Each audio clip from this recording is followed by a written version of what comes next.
You ever watch a man destroy himself while thinking he's destroying someone else? That's where this story lives. In the ruins of two families, in a marriage built on lies, and in the cold heart of a duke who thought vengeance would taste sweeter than it does.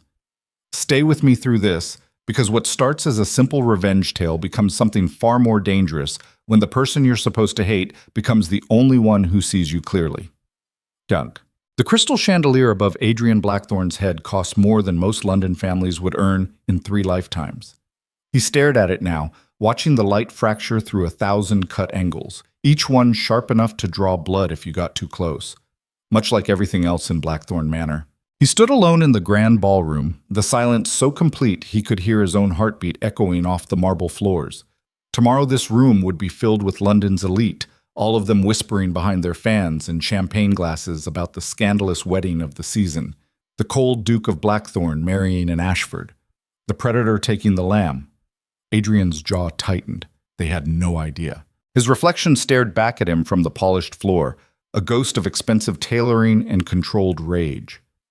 32 years old, and he'd spent 27 of them planning this moment. The memory was always there, sharp as broken glass. His mother's face, pale in the moonlight streaming through the carriage window. The way her hand had trembled in his when she'd whispered his name. The blood on her dress that no amount of pressure could stop. He'd been 5 years old. The official story said it was a carriage accident, a tragic loss. The beautiful Duchess Blackthorne, gone too soon. But Adrian knew better. He'd heard the arguments before that night, heard his mother crying behind closed doors, heard her accuse Lord Ashford of betrayal, of secrets that could ruin them all. And then, conveniently, she was dead. 27 years. 27 years of watching the Ashfords flourish while his mother rotted in the family crypt. 27 years of cultivating his reputation, building his power, waiting for the perfect moment. And now their fortune was crumbling. Now they needed him. The irony was almost poetic. Behind him, the door opened with a whisper of hinges that probably cost more than the chandelier. His uncle's voice cut through the silence like a blade through silk, smooth, practiced, caring in that way that men with agendas always managed to sound caring. Lord Cedric Blackthorne, his father's younger brother, the man who'd stepped in after Adrian's father drank himself to death a year after his wife's murder. Cedric had raised him, shaped him, taught him that weakness was just another word for death. Cedric approached with measured steps, his silver-headed cane tapping a rhythm against the marble. He was impeccably dressed as always, his beard trimmed to aristocratic perfection, his eyes the same ice blue as Adrian's own. Tell me you're certain about this, Adrian. Marriage is rather permanent. Adrian didn't turn around. I've never been more certain of anything in my life. Cedric moved to stand beside him, both of them now staring at their reflections in the polished floor. A pause stretched between them, heavy with unspoken calculations. The girl is innocent, you know.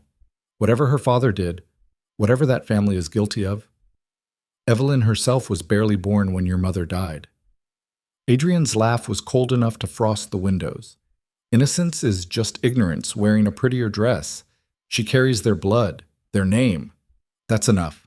His uncle's reflection seemed to study him in the darkness, weighing something Adrian couldn't quite name. Then Cedric sighed, a sound of resignation that felt rehearsed. Your mother would have wanted you to be happy, Adrian, not just vindicated. The words hit like a punch to the sternum, but Adrian's face remained carved from stone. He'd learned young that showing pain was the same as showing your throat to wolves. My mother wanted justice. Since the courts couldn't provide it, I will. Cedric's hand landed on his shoulder, paternal and firm. Then I hope you find what you're looking for in this marriage, though I suspect revenge makes a poor bedfellow. He left Adrian alone again with the chandelier and the silence and the reflection of a man who'd turned himself into a weapon. The wedding happened exactly as London society expected, and nothing like Evelyn Ashford had hoped. She stood at the altar of St. Margaret's Chapel in a dress of white silk that felt more like a shroud than a gown. The veil obscured her vision, turning the gathered crowd into ghosts and shadows, but she could feel their stares like needles in her skin. Judgment, curiosity, pity. The pitying ones were the worst.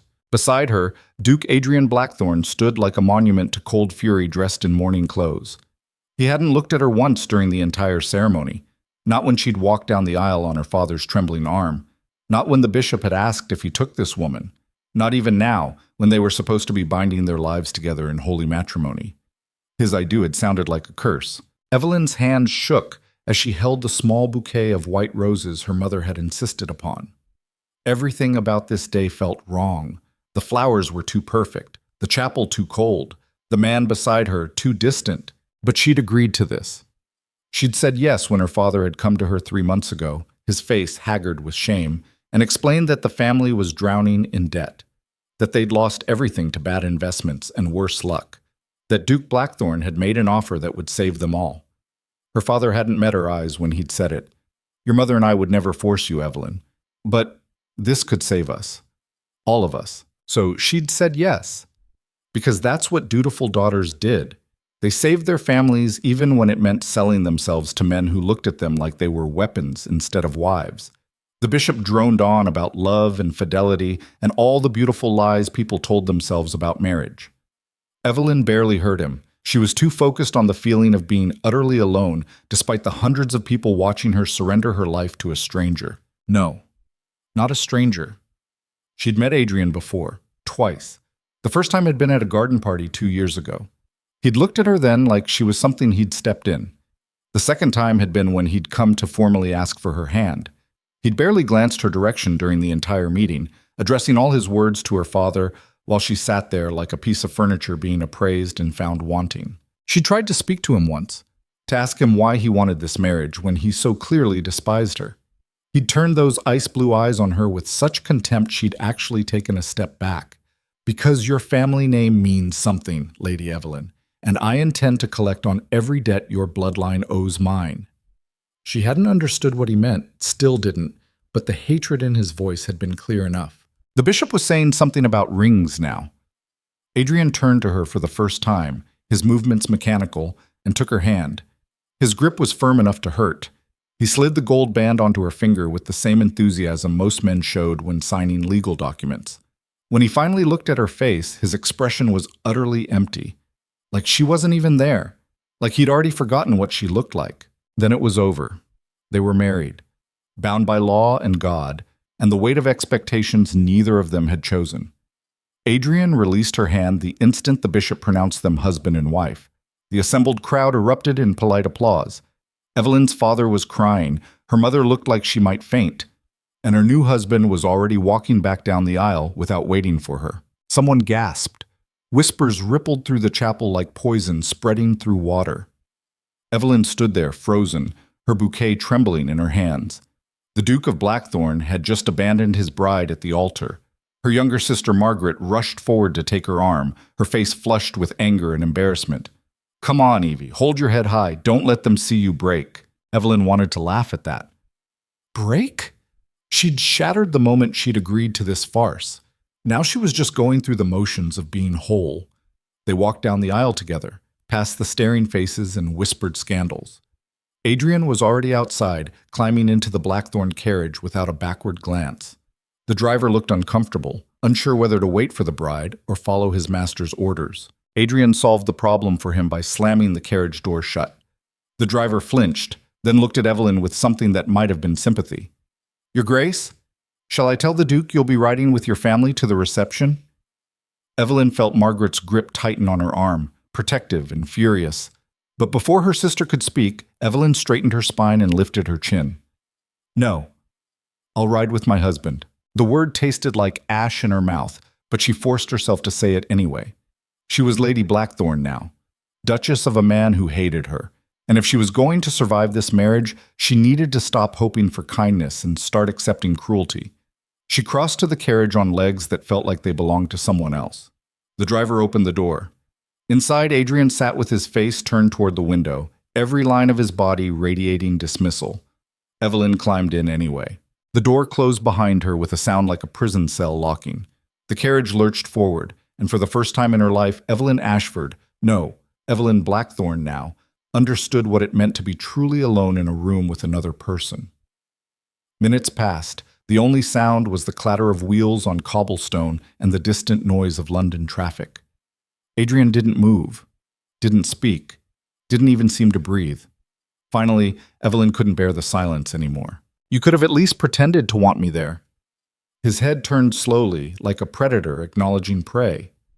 When he spoke, his voice was soft and absolutely lethal. Why? So you could delude yourself into thinking this is a real marriage? So you could pretend I want anything from you beyond your suffering? The words hit like physical blows. Evelyn had known he didn't love her, had known this was a business arrangement, but hearing the pure venom in his voice was something else entirely. What did my family do to you? She heard herself ask the question before she could stop it. What could possibly justify this kind of hatred? Adrian leaned forward, close enough that she could see the flecks of darker blue in his irises, close enough that she could smell the expensive cologne that probably cost more than her entire wardrobe. Your family murdered my mother. His voice was barely a whisper, but it might as well have been a scream. They orchestrated her death and walked away free while I watched her bleed out in a carriage not unlike this one. I was 5 years old, Evelyn. 5. And the last thing she said to me was your father's name. Evelyn's blood turned to ice water. That's not possible. My father would never... Your father is a coward and a conspirator. And you, wife, are going to pay for every sin your bloodline committed against mine. He sat back, once again turning his face to the window. Conversation over. Judgment passed, sentence delivered. Evelyn sat in her wedding dress, in a carriage taking her to a reception she no longer wanted to attend, married to a man who saw her as nothing more than collateral damage in a war she hadn't known existed. And for the first time since agreeing to this marriage, she felt something other than resigned acceptance. She felt the first stirrings of anger. Blackthorn Manor rose from the London fog like something out of a Gothic nightmare. All dark stone and sharper angles, windows that reflected nothing but clouds, and an iron gate that looked designed to keep people out rather than welcome them in. Evelyn stared up at it from the carriage window and felt her stomach turn to lead. This was her home now, this fortress of a building with its reputation for being the coldest estate in London. People said you could freeze to death in Blackthorn Manor even in summer, and looking at it now, Evelyn believed them. The carriage stopped. Adrian was out before the wheels had fully settled, striding toward the entrance with the same dismissive energy he'd shown at the wedding. The driver helped Evelyn down with an apologetic look that was starting to feel familiar. "Welcome home, Your Grace." The title felt like a joke. She didn't feel like a duchess. She felt like a prisoner being delivered to her cell. The manor's front doors opened before Adrian even reached them, held by servants in perfect Blackthorn livery. Black and silver. Cold colors for a cold house. They bowed as Adrian passed without acknowledging them, then straightened to stare at Evelyn with barely concealed curiosity. She forced herself to walk forward with her head high. Whatever else happened, she wouldn't let them see her afraid. The entry hall was exactly what she'd expected. Massive, expensive, utterly devoid of warmth. Black marble floors stretched in every direction, reflecting the dim light from chandeliers that hung like frozen waterfalls from the vaulted ceiling. Portraits of dead blackthorns lined the walls, all of them staring down with the same ice-blue eyes Adrian had. The housekeeper materialized from a side corridor, an older woman with steel-gray hair and an expression that suggested she'd seen everything and been impressed by none of it. "Your Grace, welcome to Blackthorn Manor. I am Mrs. Hewitt, the head of household staff. If you require anything, you need only ring." She said it in the same tone someone might use to read a grocery list. Perfunctory. Professional. Completely devoid of actual welcome. "Thank you, Mrs. Hewitt." Evelyn managed to keep her voice steady. "I appreciate your service." The housekeeper's eyes flickered with something that might have been surprise before her expression smoothed back to neutrality. "Of course, Your Grace. Shall I show you to your rooms?" Your rooms, not their rooms. Not the Duchess's suite connected to the Duke's chambers. Your rooms. Separate. Isolated. "Yes, please." Adrian had already disappeared deeper into the manor without a word. Evelyn watched his retreating back and felt that spark of anger flare brighter. He'd abandoned her at the altar, ignored her in the carriage, and now he was leaving her to find her own way through his house, like she was a guest he couldn't wait to be rid of. Mrs. Hewitt led her up a sweeping staircase that probably required its own staff just to keep clean. The second floor was no warmer than the first. More portraits, more marble, more of that oppressive sense of wealth used as armor rather than comfort. They walked past several closed doors before Mrs. Hewitt finally stopped at one near the end of the corridor. "The Duchess's chambers, Your Grace. They haven't been used since the late Duchess Blackthorne passed. The previous Duke never remarried." Evelyn's stomach twisted. She was being given the rooms of Adrian's dead mother, the woman he claimed her family had murdered. This felt intentional, like another calculated cruelty. Mrs. Hewitt opened the door and stepped aside. Evelyn forced herself to walk through. The rooms were beautiful in the way a mausoleum was beautiful, preserved perfectly but utterly lifeless. Heavy curtains blocked most of the daylight. Furniture sat under dust covers like ghosts. Even the air tasted stale, like no one had opened a window in 27 years.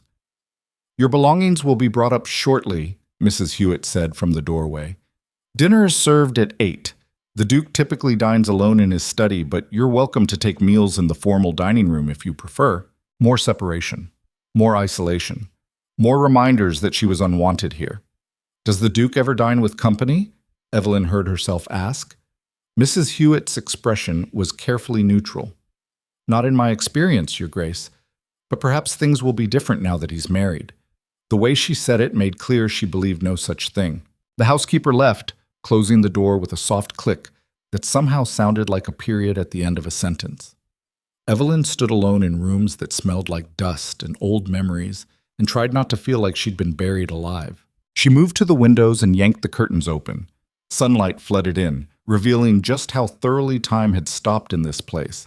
The Duchess's belongings were still here, a silver hairbrush on the vanity, books on the shelves, even a half-finished piece of embroidery draped over a chair by the fireplace.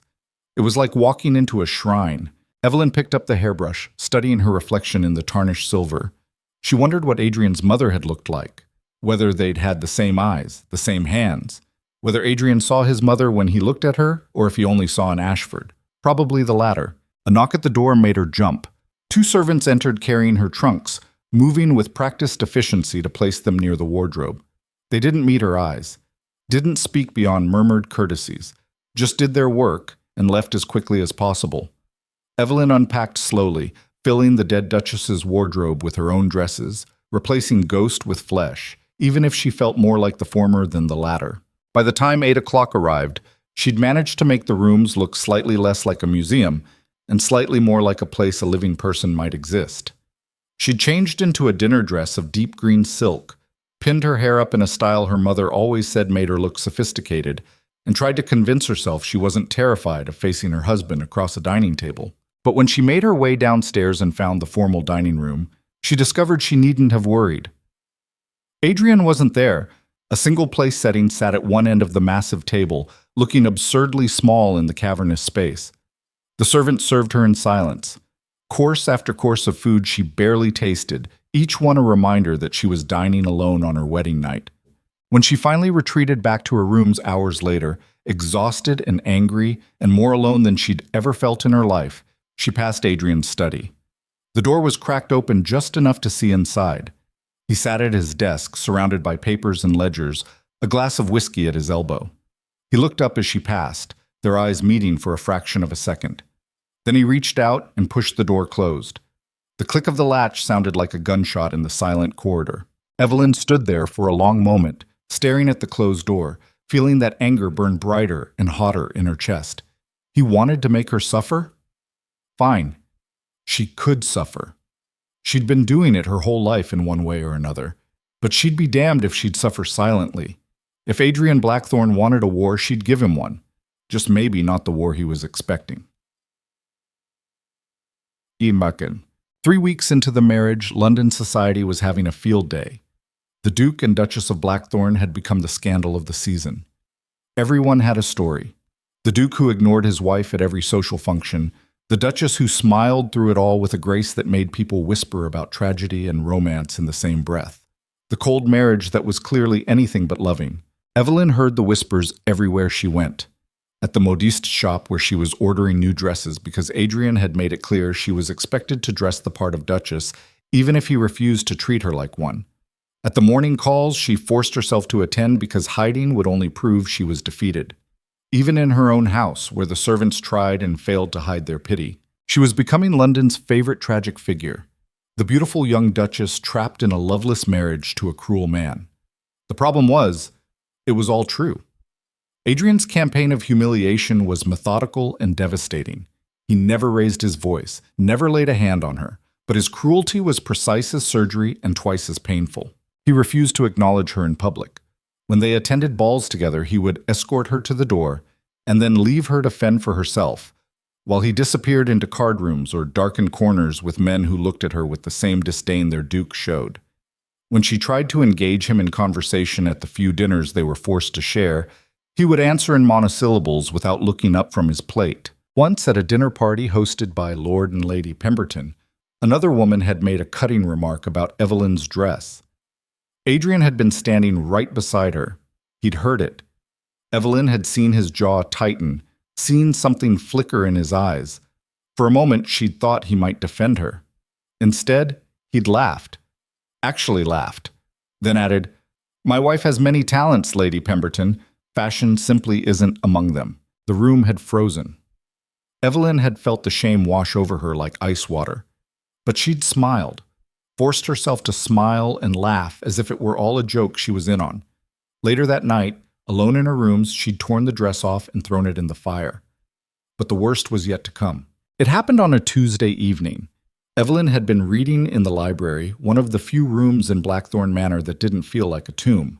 She'd discovered it by accident during her explorations of the house, tucked away in a wing that seemed largely forgotten. The library was different from the rest of the manor, smaller, warmer. The furniture was worn from actual use rather than preserved for show. Books lined every wall, and unlike the rest of the house, these books had clearly been read. Spines cracked, pages dog-eared, marginalia and faded ink. It felt like someone had actually lived here once. Evelyn had claimed it as her sanctuary, the one place in Blackthorn Manor where she could breathe without feeling the weight of Adrian's hatred pressing down on her. She was deep in a novel when the door opened. Adrian stood in the doorway, still in his riding clothes, dust on his boots and his hair wind-messed. He looked surprised to find her there, then annoyed. "This is my private library." His voice was flat, but she heard the possessive edge underneath. This was his space. She was trespassing. Evelyn marked her page carefully before looking up at him. "I wasn't aware any room in this house was private from your wife."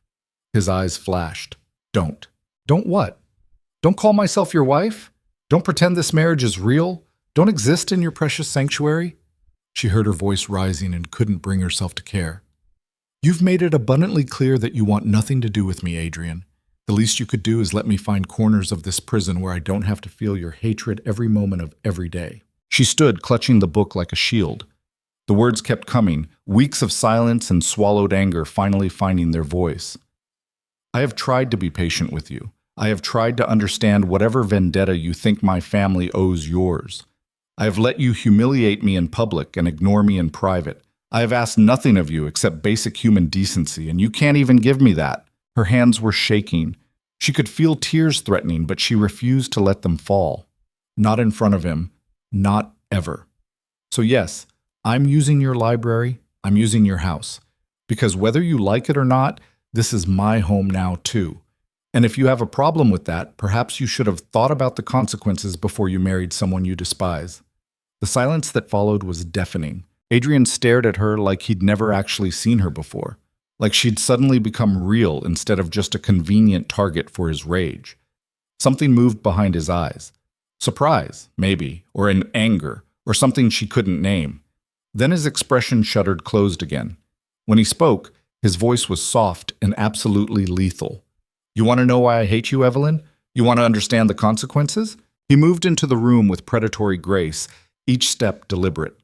Evelyn held her ground even though every instinct screamed at her to run. "Your father was my mother's closest confidant. Did you know that? They grew up together, trusted each other, and when my mother discovered something that could have destroyed powerful people, she went to Lord Ashford for help. He was close now. Close enough that she could see the barely contained fury vibrating through him.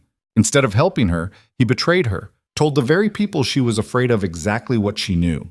And 3 days later, my mother was dead in a carriage accident that was anything but accidental.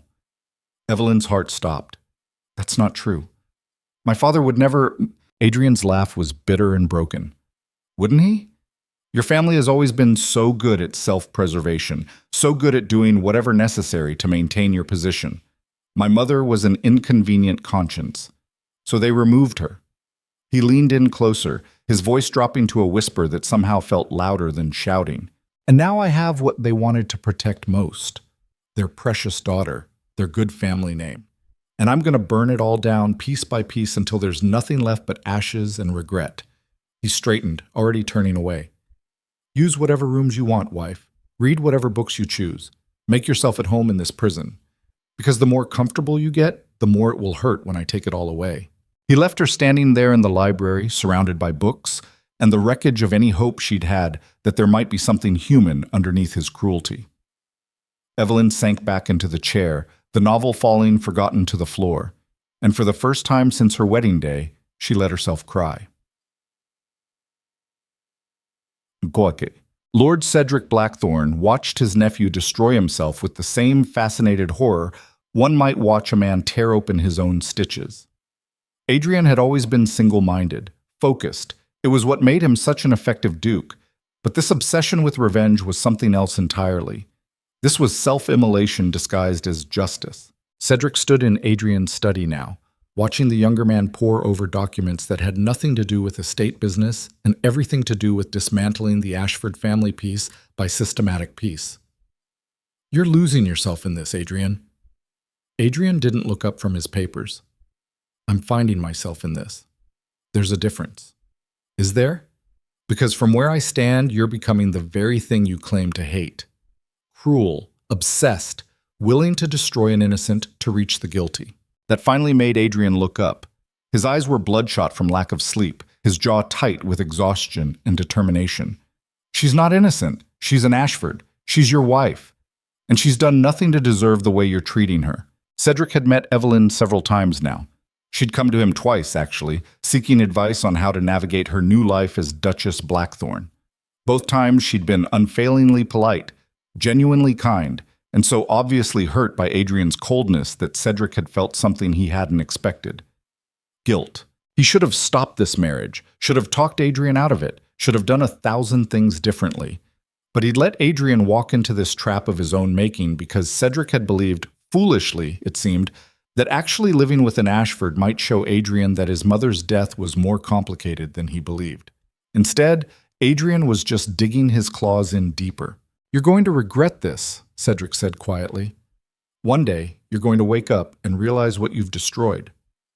And it will be too late. Adrian went back to his papers. Then I'll have the rest of my life to live with that regret. Right now, I'm focused on making sure the Ashfords live with theirs. Cedric studied his nephew's bent head and felt that guilt twist deeper. He should tell him, should explain that the night Duchess Blackthorne died wasn't as simple as Adrian believed, that there were secrets and complications and truths that would shatter everything Adrian thought he knew. But looking at Adrian now, seeing how thoroughly he'd committed to this path of destruction, Cedric wondered if the truth would even matter anymore. Some wounds cut so deep they never really healed. They just scarred over, thick and twisted, until the person underneath was barely recognizable. Cedric left Adrian to his paperwork and his vengeance, carrying his guilt like a weight that grew heavier with each passing day. And in the back of his mind, a voice whispered that this was going to end badly. For everyone. That's. Evelyn's sister Margaret came to visit on a Thursday afternoon, sneaking past the butler with the practiced ease of someone who'd been breaking rules her entire life. She found Evelyn in the morning room, staring out at the garden with a cup of cold tea forgotten in her hands. Margaret took one look at her sister's face and felt rage kindle in her chest. That absolute bastard. Evelyn startled, spinning around with wide eyes. Margaret, what are you doing here? Checking on my sister, obviously, since your husband clearly isn't. Margaret crossed the room and pulled Evelyn into a fierce hug. Her sister felt too thin, too fragile, like she was disappearing inside this massive house with its cold master and colder walls. When they finally pulled apart, Margaret held Evelyn at arm's length and studied her face. What has he done to you? Nothing. Everything. Evelyn's laugh was hollow. He ignores me, Margaret. That's all. Just ignores me like I'm a ghost haunting his house. That's not nothing. Margaret's hands tightened on her sister's shoulders. That's cruelty. That's abuse. And you don't have to endure it. What choice do I have? The words came out bitter. I'm married to him. Legally. Publicly. Forever. Unless he decides to throw me away entirely, this is my life now. Then make it unbearable for him, too. Evelyn blinked. What? You heard me.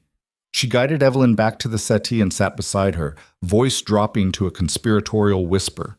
If he's determined to make you miserable, then make him face it every single day. Don't hide in your rooms. Don't give him the satisfaction of breaking you. Fight back. I don't know how to fight someone who won't even look at me. Then make him look. Make him see you. Make him acknowledge that you're a person, not just a symbol of whatever vendetta he's nursing. Margaret had always been the fiercer one, the one who threw tantrums when their father tried to control her life, the one who'd screamed at their parents when they'd told Evelyn about Adrian's proposal. She had the luxury of anger that Evelyn had never been allowed. But maybe Margaret was right. Maybe hiding and enduring were just other forms of surrender. How? Margaret's smile was sharp as broken glass. Start by being everywhere he is. If he retreats to his study, join him. If he goes riding, go with him. If he attends social functions, stand at his side and smile like the perfect duchess, even when he tries to shake you off. Make it impossible for him to ignore you. He'll just find new ways to humiliate me. Probably. But eventually he'll get tired. Eventually he'll have to either actually speak to you like a human being or explain to all of London why he treats his wife like a stranger. Either way, you win. Evelyn wanted to believe it could be that simple, but she'd seen the depths of Adrian's hatred, the cold calculation behind every cruelty. Still, what other choice did she have? She thought about the library, about how Adrian had looked at her when she'd finally fought back. For just a moment, she'd seen something other than contempt in his eyes. Surprise, maybe. Or recognition that she was more than just a convenient target. Maybe Margaret was right. Maybe the only way out was through. All right. She straightened her spine, feeling that spark of anger that had been smoldering for weeks finally catch fire. I'll fight back. Margaret's grin was fierce and proud. That's my sister. They spent the next hour plotting like generals planning a campaign, where Adrian spent his time, what social obligations were coming up, how Evelyn could insert herself into his life in ways he couldn't easily escape without causing a scene. By the time Margaret left, Evelyn felt something she hadn't felt since her wedding day. Hope. It was probably foolish, probably would lead to nothing but more pain, but it was better than the alternative of slowly disappearing into the walls of Blackthorn Manor. That evening, when Adrian came home from wherever he'd been all day, he found Evelyn waiting in his study. She'd stationed herself in the chair by the fire with a book, looking for all the world like she belonged there. When he appeared in the doorway, she glanced up with a pleasant smile. Good evening, husband. I thought we might dine together tonight. The look of barely contained fury that crossed his face was almost worth the terror pounding in her chest. Almost. This was going to be a long war. But at least now she was fighting it. Oops. The next 2 weeks became a test of wills that neither of them was prepared to lose. Evelyn kept her promise to Margaret. She stopped hiding in her rooms and started occupying Adrian's spaces with the determination of an invading army. The study where he worked late into the night, she brought her embroidery and sat in companionable silence while he tried to ignore her.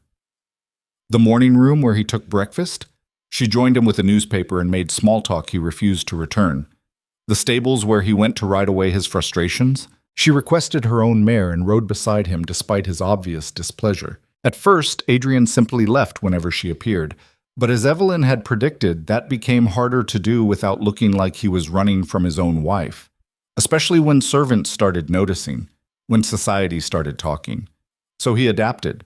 He stopped leaving and started doubling down on his cruelty instead. The cutting remarks became more frequent, more personal. He criticized everything about her in that soft, lethal voice that somehow hurt worse than shouting. Her writing form, her choice of reading material, the way she held her teacup. Nothing was too small to escape his contempt. Evelyn bore it with a grace that felt more like armor every day. She smiled when he insulted her, thanked him for his feedback with perfect politeness, refused to give him the satisfaction of seeing her break. But God, It was exhausting. She started finding small rebellions where she could, rearranging the furniture in the library to be more comfortable, ordering meals she knew he hated, wearing bright colors to dinners when he'd made it clear he preferred her in subdued tones. Tiny acts of defiance that probably seemed pathetic to anyone watching but felt like victories to her. And slowly, something began to shift. It was subtle at first. The way Adrian would pause before delivering an insult, like he was reconsidering. The way his eyes would linger on her face when he thought she wasn't looking, confusion replacing contempt for just a moment. The way he started actually responding to her attempts at conversation, even if his responses were curt and dismissive. He was starting to see her, not as a symbol or a target, but as a person. It terrified him. Evelyn could see it in the way he'd leave rooms more abruptly when she made him laugh accidentally, in the way he'd avoid looking at her directly when she said something unexpectedly insightful, in the tiny moments where his mask would slip and she'd glimpse the man underneath, the one who'd been hurt so badly as a child that he'd turned himself into a weapon to avoid ever being vulnerable again. She should have hated him for what he was doing to her, should have prayed for escape or revenge or justice. Instead, she found herself wondering what he would be like if he ever let himself heal. The thought was dangerous, she knew that. Hoping for Adrian to become someone different was just another way of destroying herself. But she couldn't seem to help it. Late one night, unable to sleep, Evelyn found herself wandering the hallways of Blackthorn Manor. She'd taken to doing this when the loneliness became too much, walking the darkened corridors like a ghost, trying to make sense of her life. She passed Adrian's chambers and paused. Light showed under the door. She could hear movement inside. He was awake too, it seemed, unable to rest just like her. She almost knocked, almost reached out to bridge the chasm between them one more time. Then she heard it. A sound that made her heart stop. Adrian was crying. Not loud, not theatrical, just quiet, broken sobs that sounded like they were being torn from somewhere deep and buried.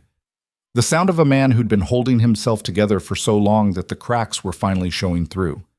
Evelyn stood frozen in the hallway, her hand halfway to the door, completely unprepared for this glimpse of humanity from the man who'd worked so hard to seem inhuman. She should leave. Should give him privacy, should protect herself from the dangerous empathy flooding through her chest. Instead, she knocked.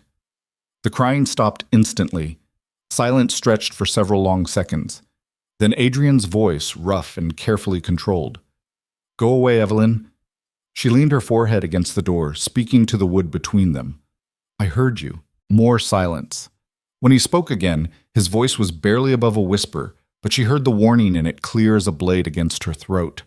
"If you value what little peace you've carved out in this house, you'll pretend you didn't and never speak of this again." It wasn't a threat exactly, more like a plea wrapped in the language of threats, because that was all he knew how to speak anymore. Evelyn closed her eyes. Tomorrow she'd probably regret this. Tomorrow she'd remember all the ways he'd hurt her and curse herself for this moment of weakness. But tonight, standing in a darkened hallway, in a house built on grief and rage, she made a choice. Everyone deserves to be seen, Adrian.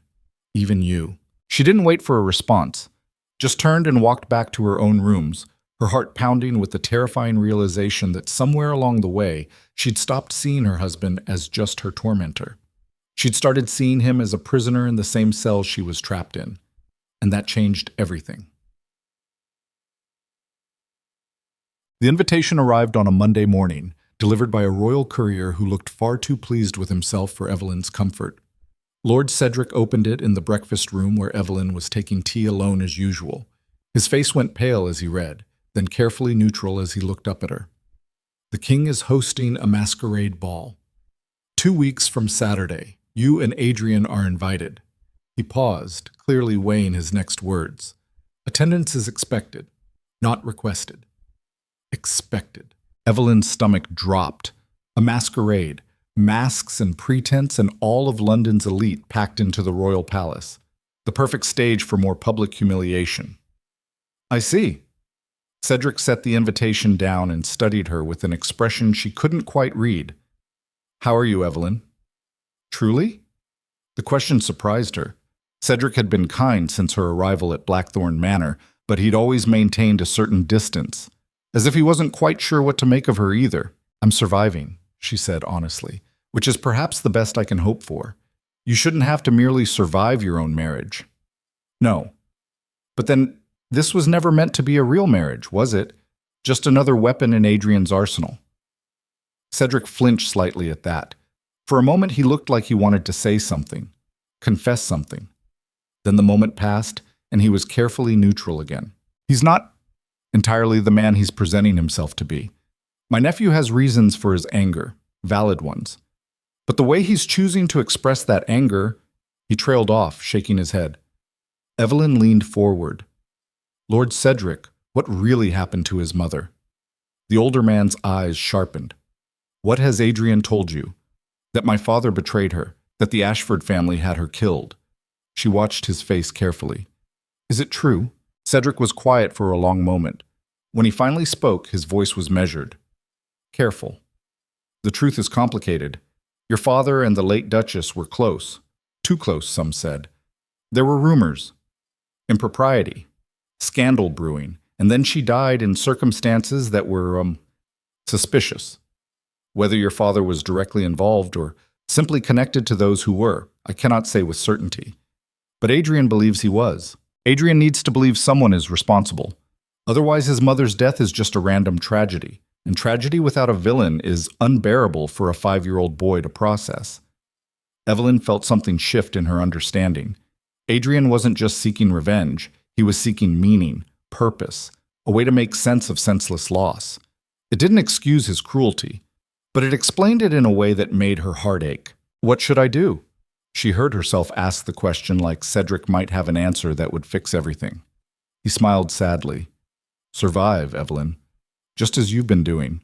And perhaps try to remember that the man hurting you is also hurting.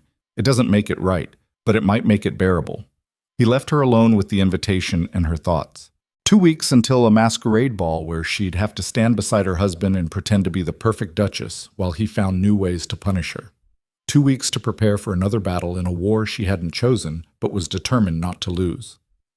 Evelyn picked up the invitation and read it again, an idea forming.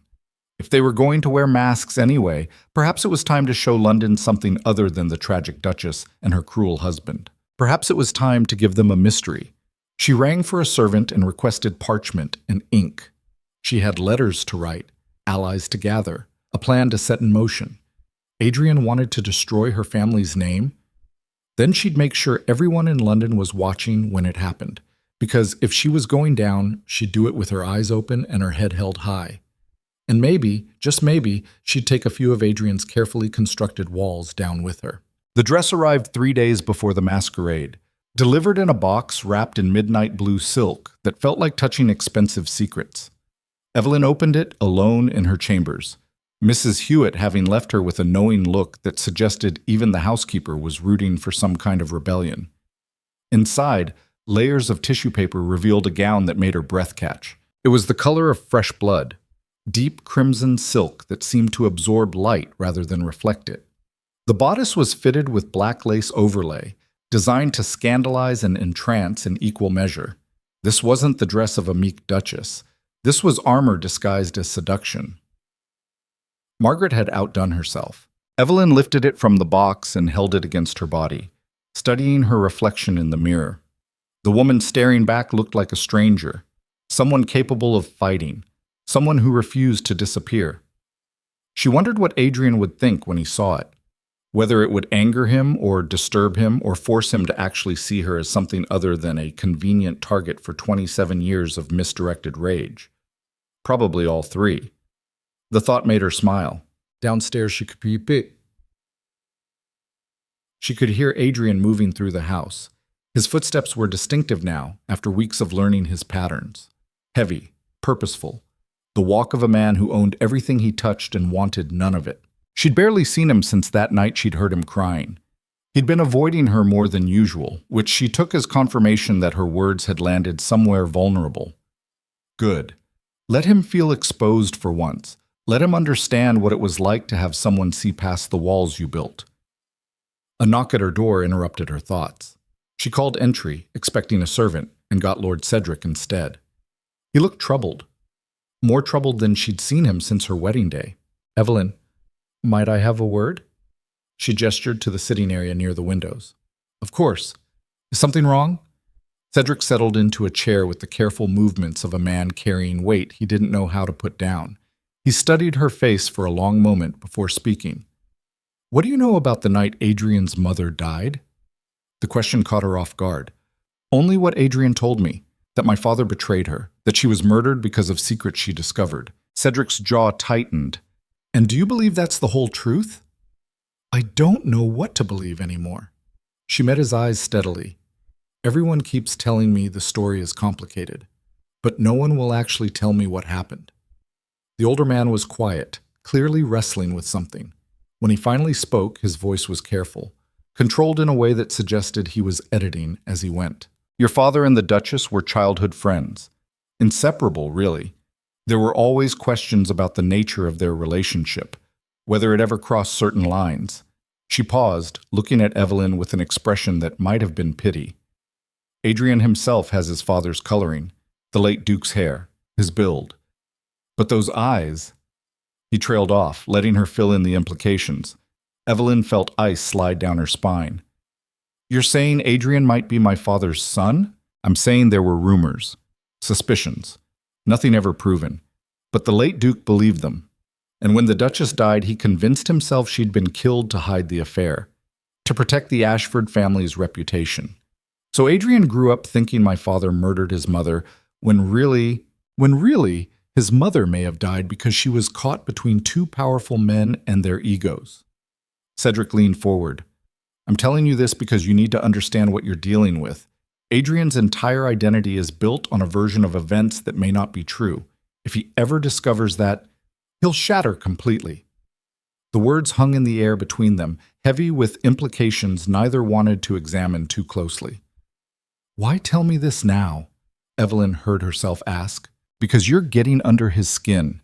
Because I've watched you refuse to break despite everything he's done to you. And because I'm starting to believe you might be the only person who can reach him before he destroys everything, including himself. Cedric stood, already moving toward the door. But when he reached it, he paused and looked back at her. Be careful at the masquerade, Evelyn. My nephew isn't the only one with secrets in this city. There are people who would prefer certain truths stay buried, and they've already killed once to ensure that. He left her alone with a red dress and revelations that recontextualized everything she thought she understood about her marriage. If Adrian was her half-brother, everything he'd done to her became even more twisted. If he wasn't, if this was just another layer of lies and manipulation, then someone had spent nearly 3 decades orchestrating the destruction of 2 families. Either way, the masquerade was about to become far more dangerous than she'd anticipated. Evelyn looked at her reflection again, at the woman in the mirror who'd survived weeks of calculated cruelty and was still standing, still fighting. Let them come, she thought. Let them all come. She was done being the victim in someone else's revenge fantasy. Mchase. Adrian knew something had shifted the moment he saw Evelyn descending the stairs on masquerade night. The dress should have been illegal, crimson and black and cut to display exactly how much woman his wife had been hiding beneath demure pastels and subdued silks. The mask she wore was black lace, delicate as spider silk, revealing more than it concealed. She looked like sin and salvation wrapped in expensive fabric. She looked like someone who could destroy him without even trying. He forced himself to remain impassive as she approached, but his body betrayed him. Heat crawled up his spine, his hands clenched at his sides. Every carefully constructed wall he'd built screamed warnings about getting too close to this particular fire. You look... He stopped himself, swallowing the compliment before it could escape. Ready. Her smile was sharp enough to draw blood. As do you, husband. They'd barely spoken since that night she'd heard him break. Adrian had been avoiding her with the single-minded focus of a man avoiding his own execution. Because that's what it felt like whenever she looked at him now. Like she could see straight through to all the damaged parts he'd spent his entire life hiding. It was intolerable. The carriage ride to the palace was silent. Evelyn sat across from him, studying him through her mask with an intensity that made his skin prickle. He stared out the window and tried to remember why he hated her. It was getting harder every day. She'd stopped flinching when he delivered his calculated cruelties, stopped hiding when he walked into rooms, stopped giving him the satisfaction of her pain. Instead, she'd started occupying his spaces with a persistence that felt like warfare disguised as domesticity. And worse, far worse, she'd started making him laugh. It had happened twice now. Small moments where she'd said something unexpectedly clever and he'd responded before his defenses could stop him. The sound of his own laughter had shocked him both times, had reminded him that he used to be someone capable of joy before grief had calcified into rage. He hated her for that most of all, for reminding him what he'd lost when he'd chosen vengeance over healing. The palace blazed with light when they arrived, hundreds of candles and torches turning the royal residence into something out of a fairy tale. Guests in elaborate masks and expensive costumes crowded the entrance, all of them performing wealth and status in the way only London's elite could manage. Adrian helped Evelyn from the carriage with mechanical courtesy, his hand on her elbow sending unwanted heat through his arm. She didn't pull away, just smiled at him through her mask like she knew exactly what that touch was doing to his carefully controlled composure. "Remember," she said quietly as they approached the entrance, "we're supposed to be a married couple. Perhaps try not to look like you're escorting me to my execution." He wanted to snarl something cutting in response. Instead, he found himself adjusting his grip, pulling her closer so they actually looked like partners rather than prisoner and guard. The feel of her body against his side was agony and relief in equal measure. They entered the ballroom to immediate attention. The Duke and Duchess of Blackthorn had become London's favorite scandal, and everyone wanted to see what fresh drama they'd provide tonight. Adrian felt Evelyn's spine straighten under his hand, felt her shift into the role of perfect duchess, with a grace that would have impressed him if he'd allowed himself to feel anything other than contempt. But he did feel other things. That was the problem. He felt the way she fit against him like they'd been designed as complementary pieces, felt the way her breathing changed when crowds pressed too close, felt the tremor in her hand when Lord Pemberton approached with his wife and made some cutting remark about young love and cold houses. And he felt rage, not at Evelyn for existing, but at himself for putting her in this position, for using her as a weapon against people who'd hurt him before she was even born. The realization was unwelcome and impossible to ignore. "Shall we dance?" Evelyn's voice cut through his spiraling thoughts. Or would that be too much pretense even for tonight? He should refuse, should leave her standing there and retreat to whatever dark corner men like him hid in at these affairs. Instead, he found himself leading her onto the dance floor as a waltz began, his hand settling at her waist like it belonged there. They moved together with a synchronicity that shouldn't have been possible given how little time they'd spent in each other's company. But Evelyn followed his lead with unconscious grace, her eyes locked on his through their masks. "This doesn't change anything," he said, low enough that only she could hear. "Doesn't it?" Her voice was soft, but there was steel underneath. "You're dancing with me, Adrian, actually touching me without flinching. I'd say that's progress." "This is performance, nothing more. Keep telling yourself that. Maybe eventually you'll believe it." Before he could respond, she did something that shattered what remained of his composure. She leaned in close, her lips near his ear, and whispered words that felt like they'd been designed to destroy him. "I know you were crying that night. I know you're not the monster you're pretending to be.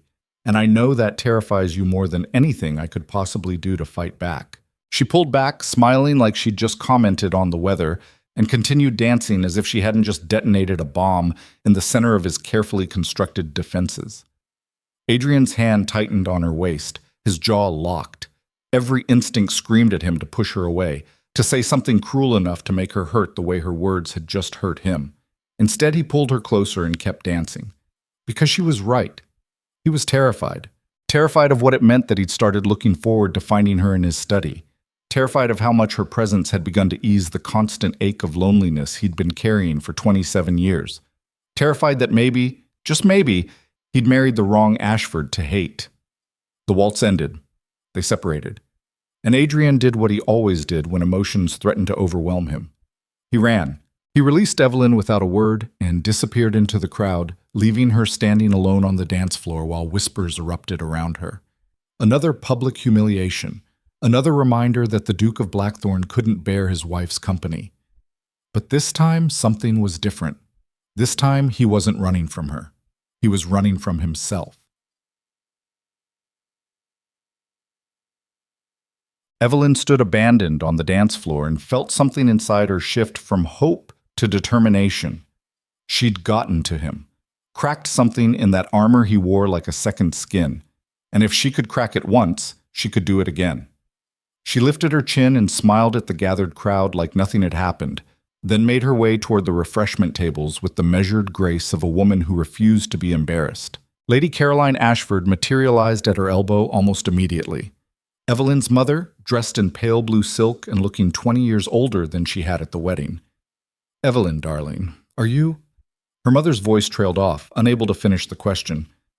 "I'm fine, Mother. Just giving my husband space to breathe. You know how he gets in crowds." The lie was smooth and practiced. She'd gotten good at lying these past few weeks, at pretending her marriage wasn't a waking nightmare, at smiling through humiliation like it was all part of some grand performance. "Your father is asking for you." Her mother's hand trembled on her arm. "He's in the West Gallery. Says he needs to speak with you urgently." Evelyn felt ice slide down her spine. She hadn't spoken to her father since the wedding, hadn't known what to say to the man Adrian blamed for his mother's death, but avoiding him forever wasn't an option. "Very well. I'll go to him." She made her way through the crowded ballroom, past the dancers and drinkers, and people wearing masks that revealed more about their true natures than their faces ever could. The West Gallery was quieter, lined with portraits of dead royalty and furnished with chairs nobody ever sat in. Her father stood at the far end, staring at a painting of some long-dead queen. Lord Henry Ashford had always been a large man, commanding and confident, but now he looked diminished, hollowed out. He turned when he heard her approach, and Evelyn saw tears on his face. "Father? Evelyn!" His voice cracked on her name. "I'm so sorry. For everything, for the marriage, for failing to protect you, for sins you don't even know about yet." She approached cautiously, suddenly aware of how alone they were. "What are you talking about?" He laughed, bitter and broken. "Did he tell you? Did your husband explain why he really married you? To punish our family for what happened to his mother." Her father's face crumpled. "It's so much worse than that, darling. So much worse than you know." "Then tell me." She moved closer, urgency sharpening her voice. "Tell me the truth, Father. What happened the night the Duchess died?" Lord Henry sank into one of the ornate chairs, his hands shaking. "I loved her. Adrian's mother. We grew up together. We're supposed to marry before politics intervened, and she was given to the Duke instead. But we never stopped." He trailed off, unable or unwilling to finish the sentence. Evelyn felt her world tilt. "You and the Duchess were lovers, for years. In secret. And then she got pregnant and we didn't know—" She paused, meeting Evelyn's eyes with naked pain. "We didn't know if Adrian was the Duke's son or mine." Oh God. The late Duke suspected, started watching her. And then she discovered something, evidence of embezzlement from the family accounts. She was going to expose it, was going to use it to leverage protection for herself and Adrian regardless of his true parentage. Who was embezzling? Her father's face went pale. Cedric Blackthorne, Adrian's uncle. The man who took over the estate when the Duke drank himself to death. The man who's been controlling the family fortune for nearly 3 decades.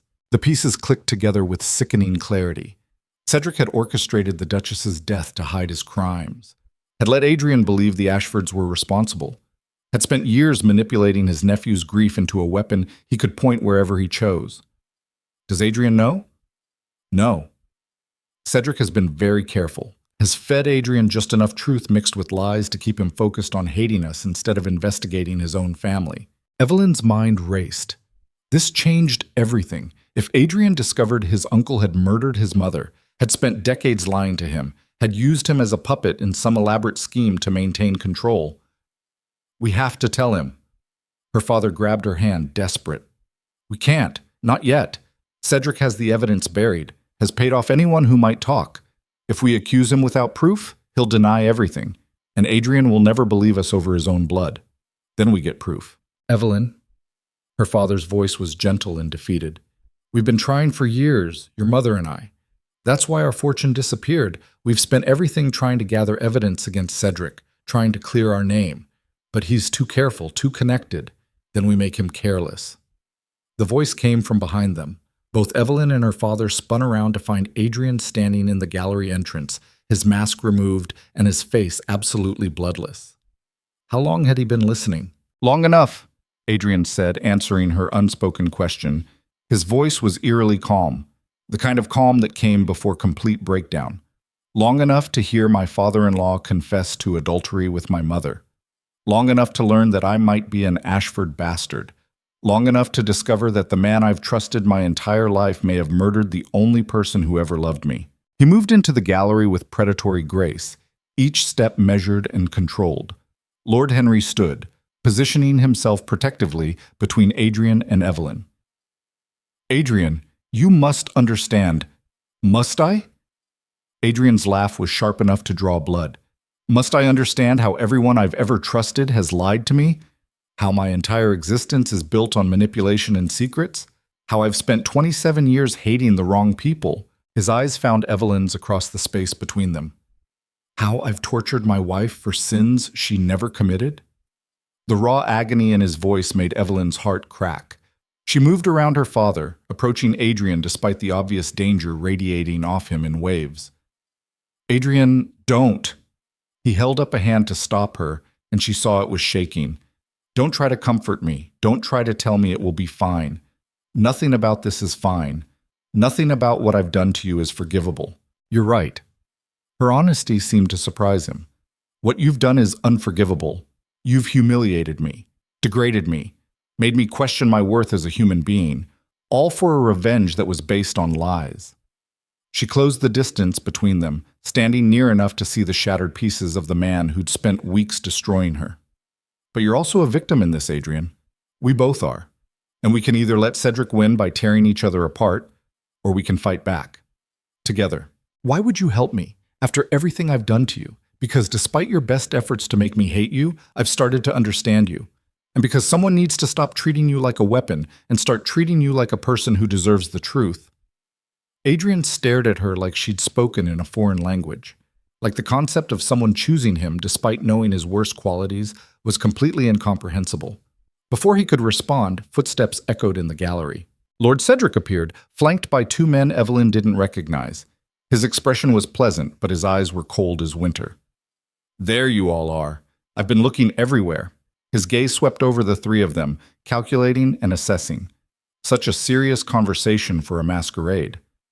I hope I'm not interrupting. The air in the gallery changed, thickened with tension and unspoken threats.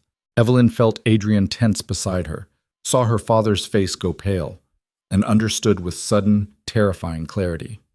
Cedric knew they knew, and he wasn't going to let them leave this gallery alive. Time seemed to slow as Adrian's mind processed what was happening, his uncle standing between them and the only exit. Two men who looked more like hired muscle than party guests. The carefully blank expression on Cedric's face that Adrian had learned to read as a child, the expression that meant someone was about to be removed from the board. How much did you hear? Adrian kept his voice level despite the rage building behind his sternum. Cedric smiled, the same warm, paternal smile that had been Adrian's anchor through childhood. Enough to know that Lord Ashford talks too much when he's emotional. Really, Henry, you should know better. Lord Henry moved in front of Evelyn, protective. This ends tonight, Cedric. You can't kill all of us without questions being asked. Can I? The older man's voice remained pleasant, conversational even. A tragic accident at the masquerade. The unstable Duke, driven mad by his marriage, attacks his father-in-law. The Duchess tries to intervene. I arrive too late to save anyone. London will mourn the scandal while I assume control of the Blackthorn estate to prevent it falling into chaos. You planned this, Adrian heard himself say. All of it. My mother's death, my father's drinking, my hatred of the Ashfords. You've been orchestrating this for 30 years. 28, actually. Cedric pulled a small pistol from his coat, the kind easily concealed at formal events. Your mother was going to expose my investments, was going to ruin everything I'd built. I couldn't allow that. So you killed her. I removed an obstacle, just as I'm removing you now. Cedric's expression didn't change. You were supposed to destroy the Ashfords and remain empty enough that I could continue managing the estate indefinitely. Instead, you had to go and start developing actual feelings for your wife. That was never part of the plan. Adrian felt Evelyn's hand find his, her fingers lacing with his own. The contact should have been unwelcome. Instead, it felt like the only real thing in a room full of revelations and lies. You won't get away with this, Evelyn said. Her voice was steady despite the gun pointed in their direction. Too many people saw us together tonight, and they'll see Lord Blackthorne escort you out, concerned about his nephew's increasingly erratic behavior. Cedric gestured to the two men behind him. Thomas and William here are very good at making scenes look like accidents. Your carriage will have a tragic malfunction on the way home. These things happen. Adrian's hand tightened on Evelyn's. His mind raced through options and discarded them just as quickly. They were trapped, outmanned, and his uncle held all the leverage. But then Evelyn did something completely unexpected. She laughed. The sound was bright and genuine and utterly out of place given they were seconds away from being murdered. Everyone in the gallery turned to stare at her. "I'm sorry," she said, still laughing, "but did you really think we'd confront you without insurance?" Cedric's pleasant expression finally cracked. "What are you talking about?" Evelyn pulled a folded document from somewhere in her dress. Even now, Adrian couldn't figure out where she'd been hiding it in that skin-tight gown. "My father and I have been gathering evidence for months. Financial records, testimony from servants you thought you'd bought, letters proving you embezzled from the Blackthorne accounts and orchestrated the Duchess's murder. And as of this afternoon, copies of everything are with 3 different solicitors with instructions to deliver them to the authorities if anything happens to any of us." She was bluffing. Adrian could see it in the slight tremor in her voice, could hear the lie underneath the confidence. But Cedric didn't know her well enough to catch it. The older man's face went white. "You're lying." "Am I? Test me. Kill us. See what happens to your carefully constructed empire when the truth comes out." For several long seconds, no one moved. The gun in Cedric's hand remained steady, but Adrian could see uncertainty creeping into his uncle's eyes. Then slowly, Cedric lowered the weapon. "You think you've won." His voice had lost all warmth. "But you've only delayed the inevitable. I built this fortune from nothing. I survived your mother's theatrics and your father's weakness. I will survive this." He turned and walked toward the exit, his hired men following. At the doorway, he paused and looked back at Adrian. "She'll destroy you, you know. The Ashford girl. She'll make you feel things and then use them against you. Just like your mother did to her father. You should have learned from that mistake." Then he was gone, leaving the 3 of them standing in the gallery with the weight of revelations and the knife-edge awareness that they'd just survived something that could have easily killed them. Adrian's legs gave out. He sank into the nearest chair, all the adrenaline draining out at once. His hands were shaking. His breath came in shallow gasps. Everything he'd believed for 27 years had been stripped away in less than an hour. His uncle was a murderer. His father might not have been his father. His entire life had been a lie.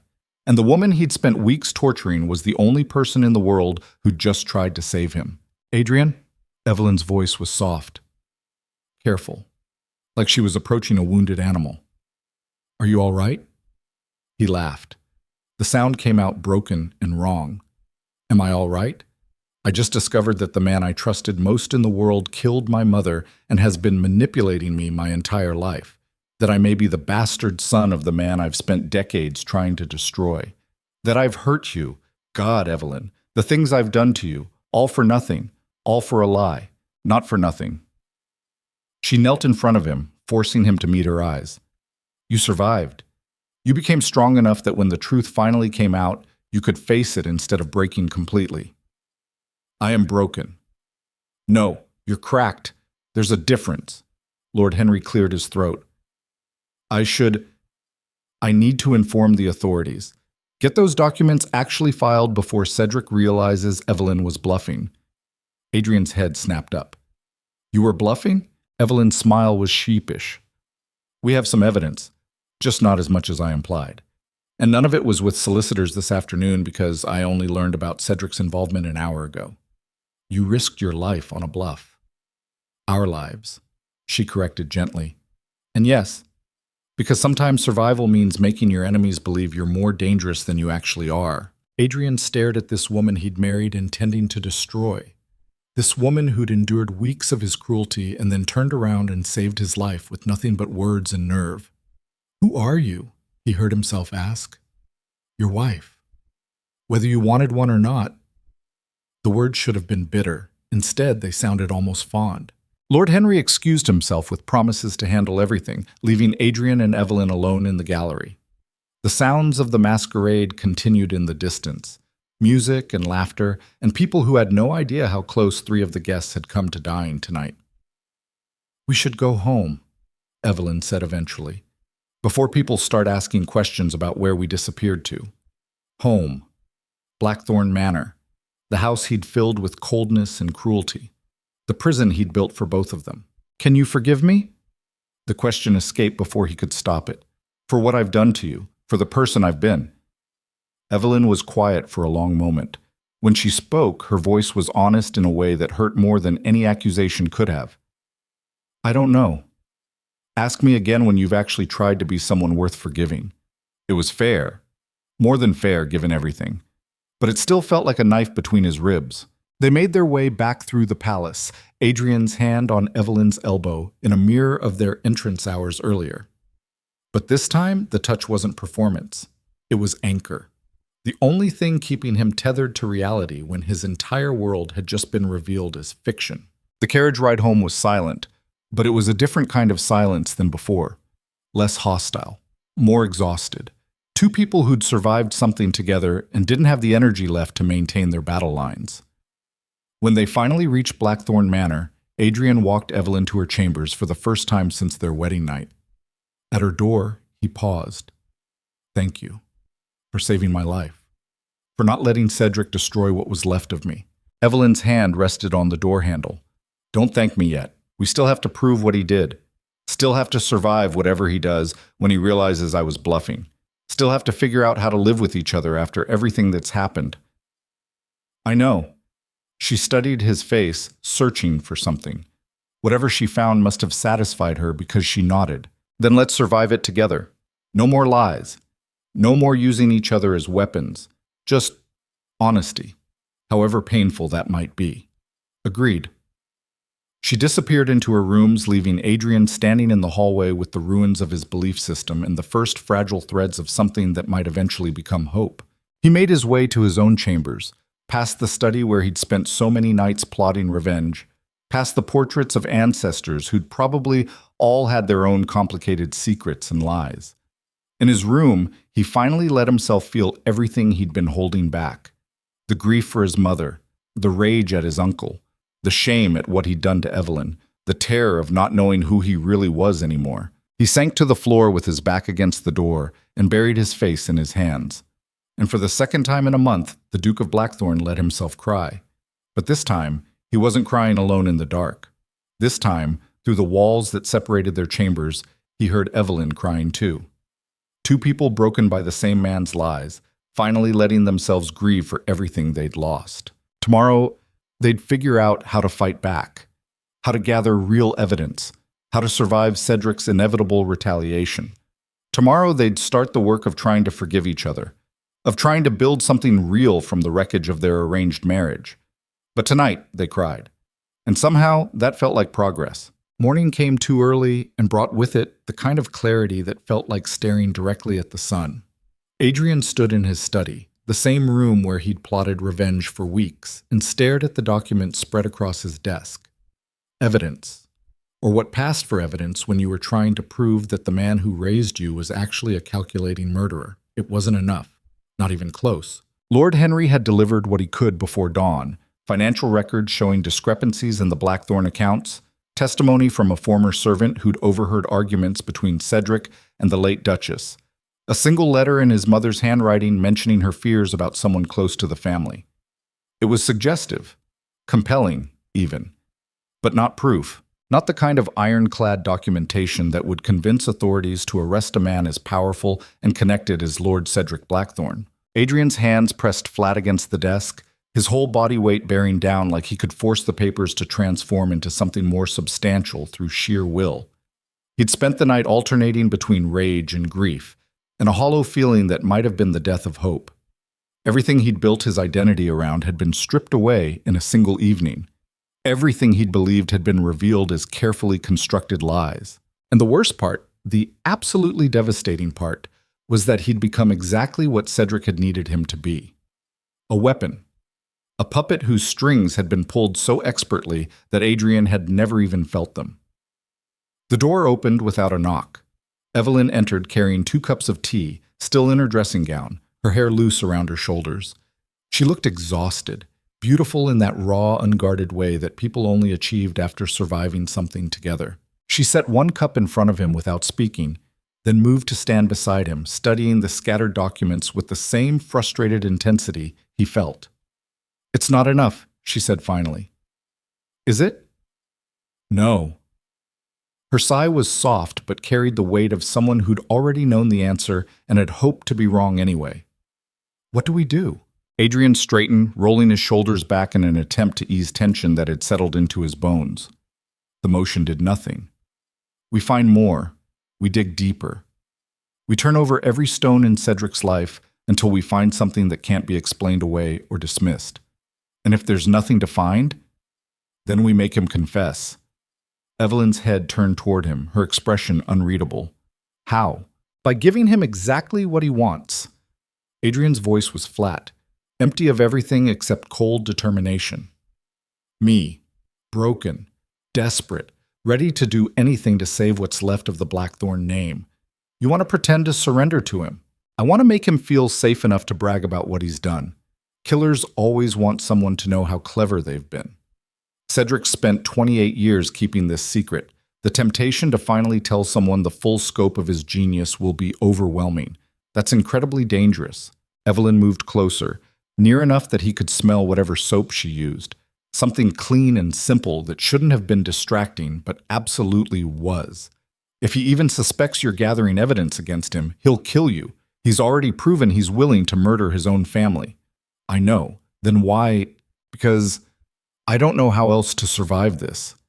Adrian turned to face her fully, letting her see the wreckage behind his eyes. "I can't live not knowing the truth. Can't build anything real on a foundation of lies and manipulation. I need to hear him admit what he did. Need to understand why. And if that costs me my life, at least I'll die knowing I wasn't just a puppet. Someone else used to settle their own scores." Something moved across Evelyn's face. Pain or fear or recognition of the kind of self-destructive determination that came from having nothing left to lose. She reached out slowly, giving him time to pull away, and rested her hand against his chest. Over his heart. "You're not alone in this anymore. Whatever you do, wherever this leads, I'm with you." The words should have been comforting. Instead, they filled him with a terror more acute than anything Cedric had inspired. Because if Evelyn got hurt, if his choices led to her death the way his mother's choices had led to her own, Adrian wasn't sure he'd survive the guilt. He covered her hand with his own. "You should leave London. Go somewhere safe until this is finished. Not a chance." "Evelyn?" "No." Her voice was firm. "Final.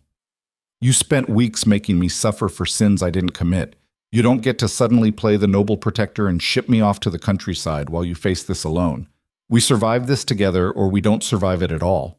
There was steel in her spine and fire in her eyes, and Adrian realized with startling clarity that somewhere between their wedding and this moment, Evelyn had stopped being the meek girl who'd agreed to marry him out of duty. She'd become someone who could stand beside him in the wreckage and refuse to flinch. It made him want things he had no right to want. Made him wish he was someone different, someone who could have met her under better circumstances and earned her loyalty through something other than shared trauma. But wishes were for people who hadn't already destroyed everything worth having. "Then we do this carefully," he said. "We plan every step. And the moment it looks like Cedric suspects, we run." Agreed. They stood there for a moment, his hand still covering hers against his chest, both of them pretending they didn't notice how natural the contact felt. How right. Then the moment shattered. Mrs. Hewitt appeared in the doorway, her face pale and pinched with something that might have been fear. "Your Grace, Lord Blackthorn is here to see you. He's waiting in the drawing room and says it's urgent." Adrian's blood turns to ice water. Cedric was here, in his house, less than 12 hours after being confronted with evidence of his crimes. This was either incredibly bold or incredibly dangerous. Probably both. Adrian released Evelyn's hand and straightened his vest, shifting into the cold Duke persona he wore like armor. "Tell him I'll be down momentarily." Mrs. Hewitt hesitated. "Should I? Is her Grace safe?" The question revealed more than the housekeeper probably intended. The servants knew something was wrong, could feel the tension crackling through Blackthorn Manor like electricity before a storm. Her Grace will be staying in our chambers. Adrian's emphasis on the word our was deliberate, a message to the household that Evelyn was under his protection now, not his persecution. And Mrs. Hewitt, please have Thomas and William position themselves near the drawing room. Discreetly. The housekeeper's eyes widened slightly, but she nodded and disappeared. Adrian turned back to Evelyn. Stay here, lock the door. If you hear anything that sounds wrong, if I don't come back within the hour, take the servants' passage to the stables and ride to your father's house. Adrian, please. The word came out raw, stripped of pride or pretense.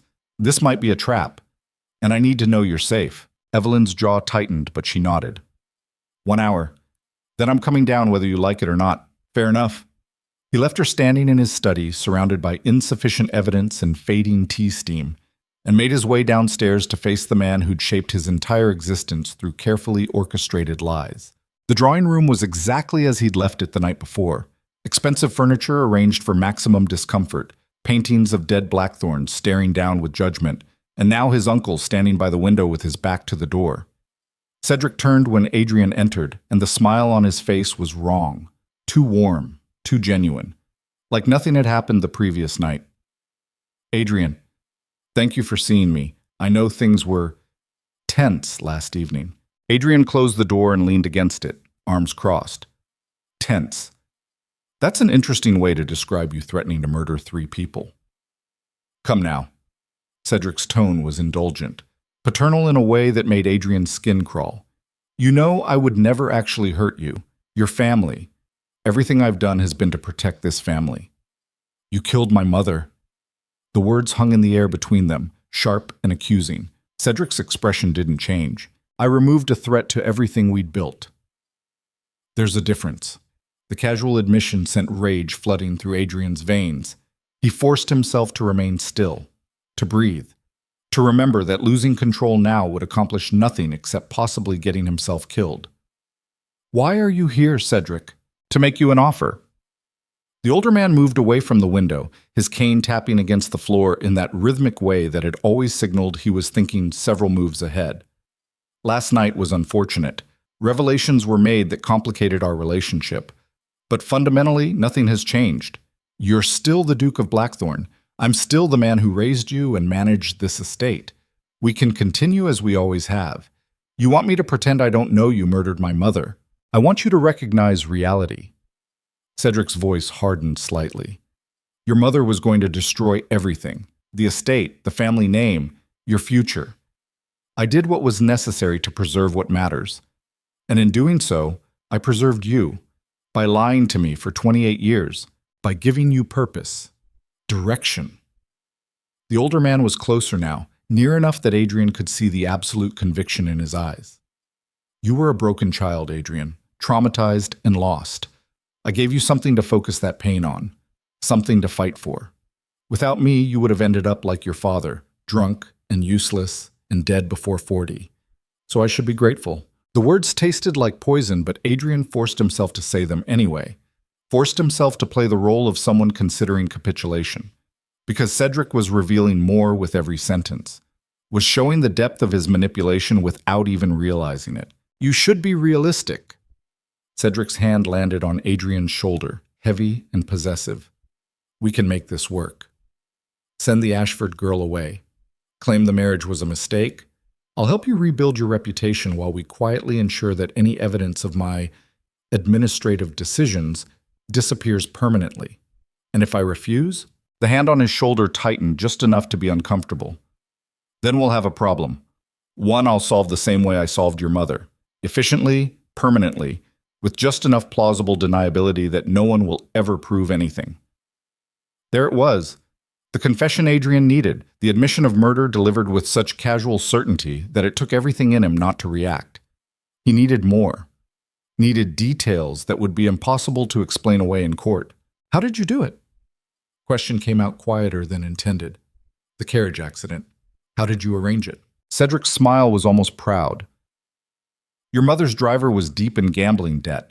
I offered to clear it in exchange for a simple mechanical failure at just the right moment on just the right stretch of road. The man thought he was just going to cause a minor accident that would make the Duchess late for an appointment.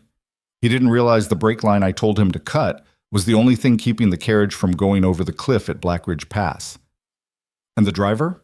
Paid handsomely and sent to America with instructions never to return. By now he's probably dead of drink or disease or whatever happens to weak men who outlive their usefulness. Adrian felt bile rise in his throat, felt his hands curl into fists at his sides, felt every muscle in his body scream to attack the man standing in front of him with that self-satisfied expression. But he held still, because movement now would be the end of everything. What about my father? Did you kill him too? Cedric laughed. Your father killed himself. I just made sure he had unlimited access to the whiskey that would do it. Grief and guilt and alcohol. A lethal combination that required no intervention from me beyond ensuring the decanters stayed full. You destroyed my entire family. I preserved what mattered. The estate, the fortune, the Blackthorn name. Cedric's voice dropped lower, more intense.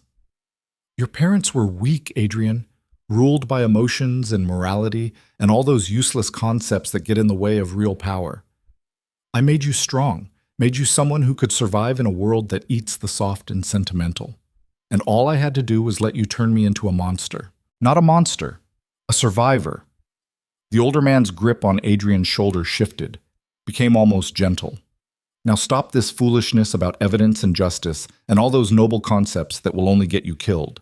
Accept my offer. Send the girl away. And we'll continue building the legacy your mother almost destroyed. Adrian met his uncle's eyes and saw nothing but cold calculation. No remorse, no recognition of the lives destroyed. Just pure pragmatic certainty that everything he'd done had been justified by the results. This was the man who'd raised him, who'd taught him how to be a duke, who'd held him when he cried after his father's death, and told him that strength came from never letting anyone close enough to hurt you. This was the man who'd murdered his mother and spent 28 years making sure Adrian blamed someone else for it. And in this moment, Adrian understood something fundamental about power and betrayal and the kind of choices that defined whether you became who you were meant to be or who someone else needed you to be. He stepped back, breaking the contact. Get out of my house. Cedric's expression flickered. Surprise, maybe. Or disappointment. Adrian, get out. Adrian's voice was steady now, cold and final, and carrying the weight of every decision he'd ever made and every one he was about to make. You killed my mother. You destroyed my father. You manipulated me into becoming your weapon. And you have the audacity to stand in my home and call it preservation. You're making a mistake. The only mistake I made was trusting you. The only mistake I made was letting you convince me that hatred was the same thing as strength. Adrian moved to the door and opened it. Thomas and William stood just outside, their presence a clear message that this conversation was over and violence wouldn't be tolerated. Cedric stared at him for a long moment, something dangerous moving behind his eyes. Then his expression smoothed back into pleasant neutrality. You'll regret this. You'll come crawling back when you realize you can't prove anything. When you understand that I'm the only family you have left. I'd rather have no family than have you. The words landed like physical blows. Cedric's face went white with rage, barely held in check. He gripped his cane hard enough that his knuckles showed bone white. Then I suppose we're done here. He walked past Adrian without another word, his footsteps echoing down the hallway. The front door opened and closed, and then he was gone. Adrian sagged against the doorframe, adrenaline draining out so fast his legs nearly gave out. Thomas moved forward to support him, but Adrian waved him off.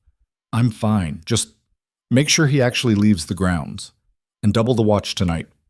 Lord Blackthorn isn't to be allowed back on this property under any circumstances. Yes, Your Grace. Adrian made his way back upstairs on legs that felt like water. His hands were shaking. His heart hammered against his ribs. And in the back of his mind, a voice whispered that he'd just made an enemy of the most dangerous man he'd ever known. But he'd also done something he'd never managed before. He'd chosen himself over the comfortable lie, had chosen truth over the illusion of family, had chosen Evelyn over revenge. He reached his study and found her exactly where he'd left her, standing by the window with her arms wrapped around herself like she was holding herself together through sheer force of will.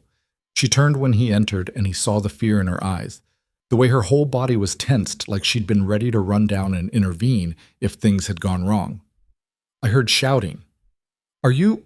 He crossed the room and pulled her into his arms before she could finish the question, held her tight enough to feel her heartbeat against his chest, buried his face in her hair and breathed in the scent of her soap, and underneath it, something that was just Evelyn.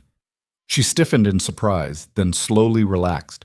Her arms came up around him, her hands pressed against his back, and for the first time since his mother died, Adrian let himself be held by someone who wasn't trying to manipulate him or shape him into a weapon or use his pain as leverage for their own agenda.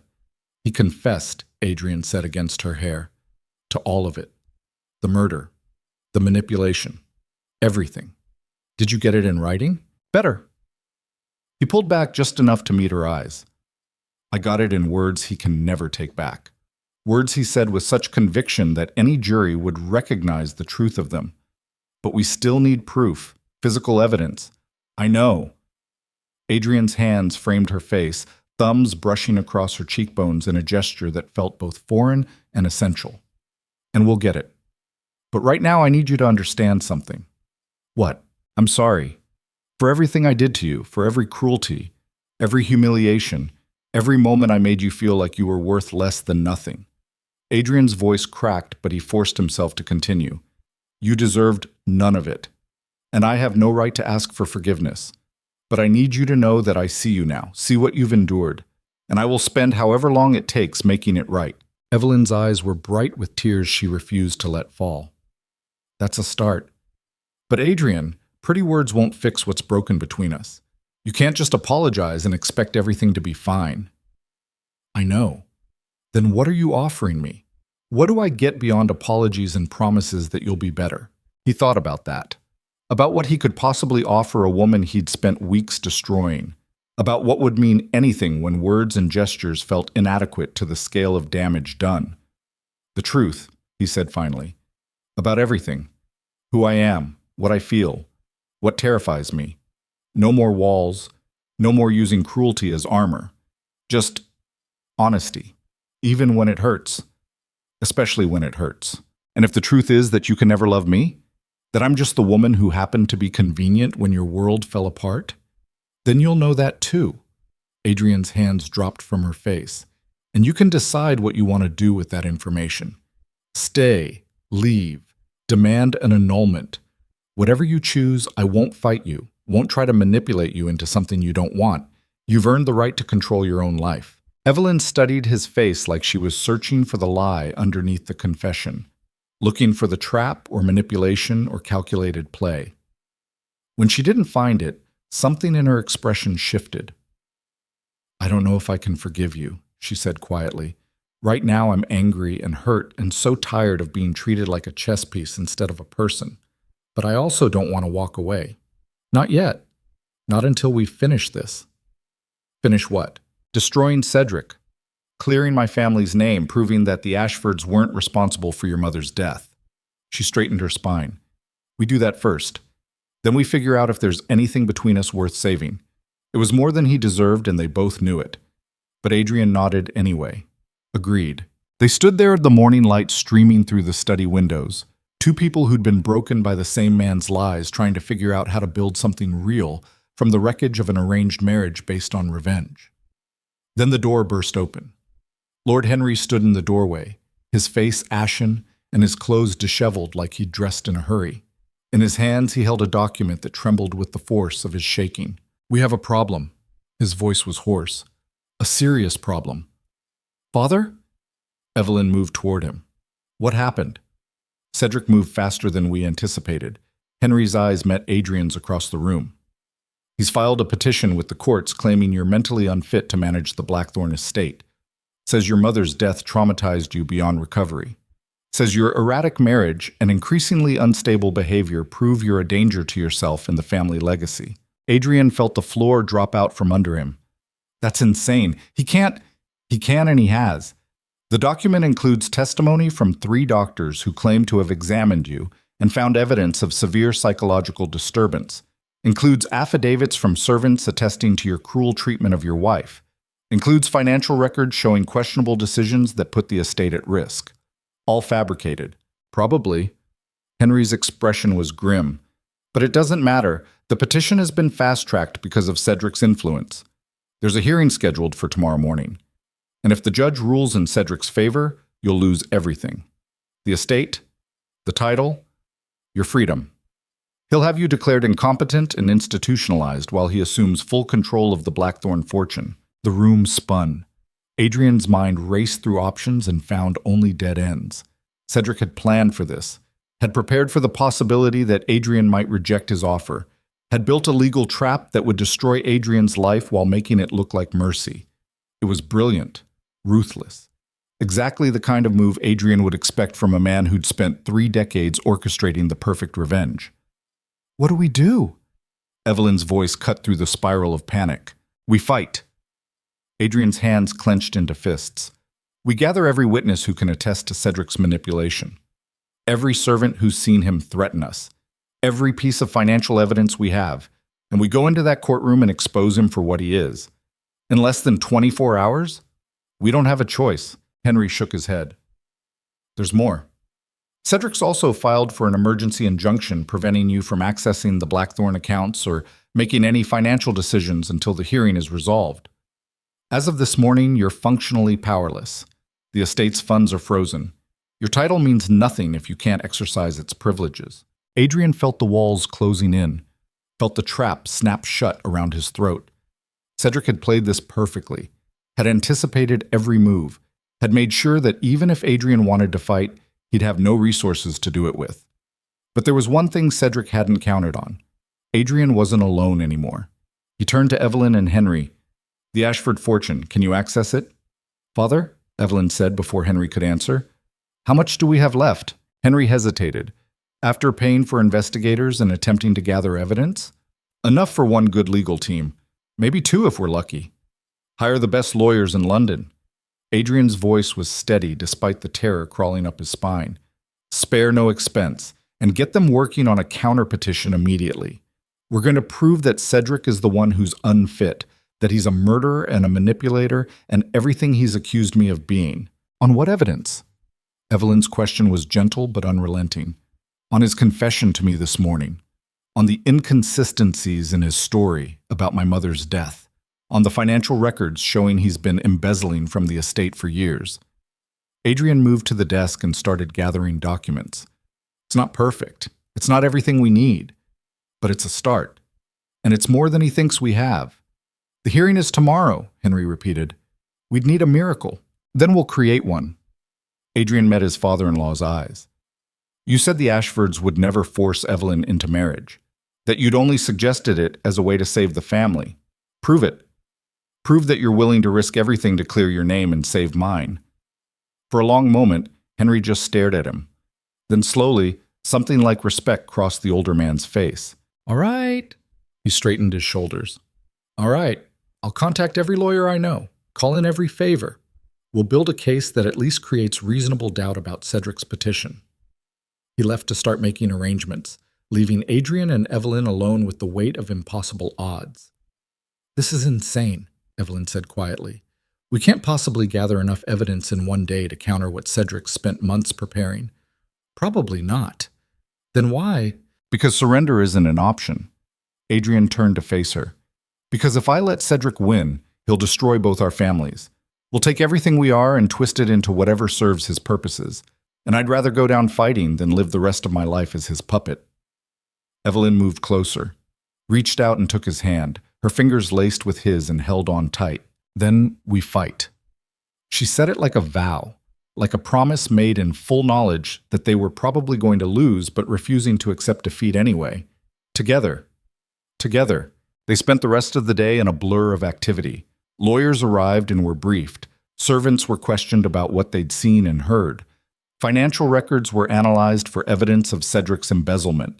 Every piece of potential ammunition was gathered and organized and prepared for the hearing that would decide everything. By nightfall, they had something that almost resembled a case. It was fragile, built on circumstantial evidence and testimony that could be dismissed as hearsay. But it was more than nothing. It had to be enough. Because there was nothing else. Adrian stood in his study long after everyone else had gone to bed, staring at the stacks of documents and trying to convince himself they had a chance. The numbers weren't encouraging. Cedric had money, influence, 3 decades of carefully cultivated connections that would support his version of events. Adrian had truth, and truth had a terrible habit of losing to power when the two went to war. The door opened behind him. Evelyn entered with 2 glasses of whiskey, offering him one without speaking. They drank in silence, watching the fire burn down to embers. "Tomorrow will determine everything," she said eventually. "Our futures, our families. Whether we survive as free people or spend the rest of our lives under Cedric's control." "I know. Are you afraid?" Adrian thought about lying, about maintaining the facade of strength and confidence. Then he remembered his promise about honesty. Terrified. "I've spent my entire life believing I was in control, believing that power and status and careful planning could protect me from anything. And now I'm facing the reality that sometimes none of that matters. Sometimes the people closest to you have all the leverage, and there's nothing you can do except watch them use it to destroy you." Evelyn set her glass down and moved to stand in front of him. Her hands came up to frame his face, forcing him to meet her eyes. "Listen to me. You are not your uncle's victim. You are not the broken child he tried to shape into a weapon. You're someone who survived 28 years of manipulation and still managed to choose truth when it would have been easier to accept the lie. That doesn't mean I'm strong enough to win tomorrow. Maybe not." Her thumbs brushed across his cheekbones. "But you're strong enough to try.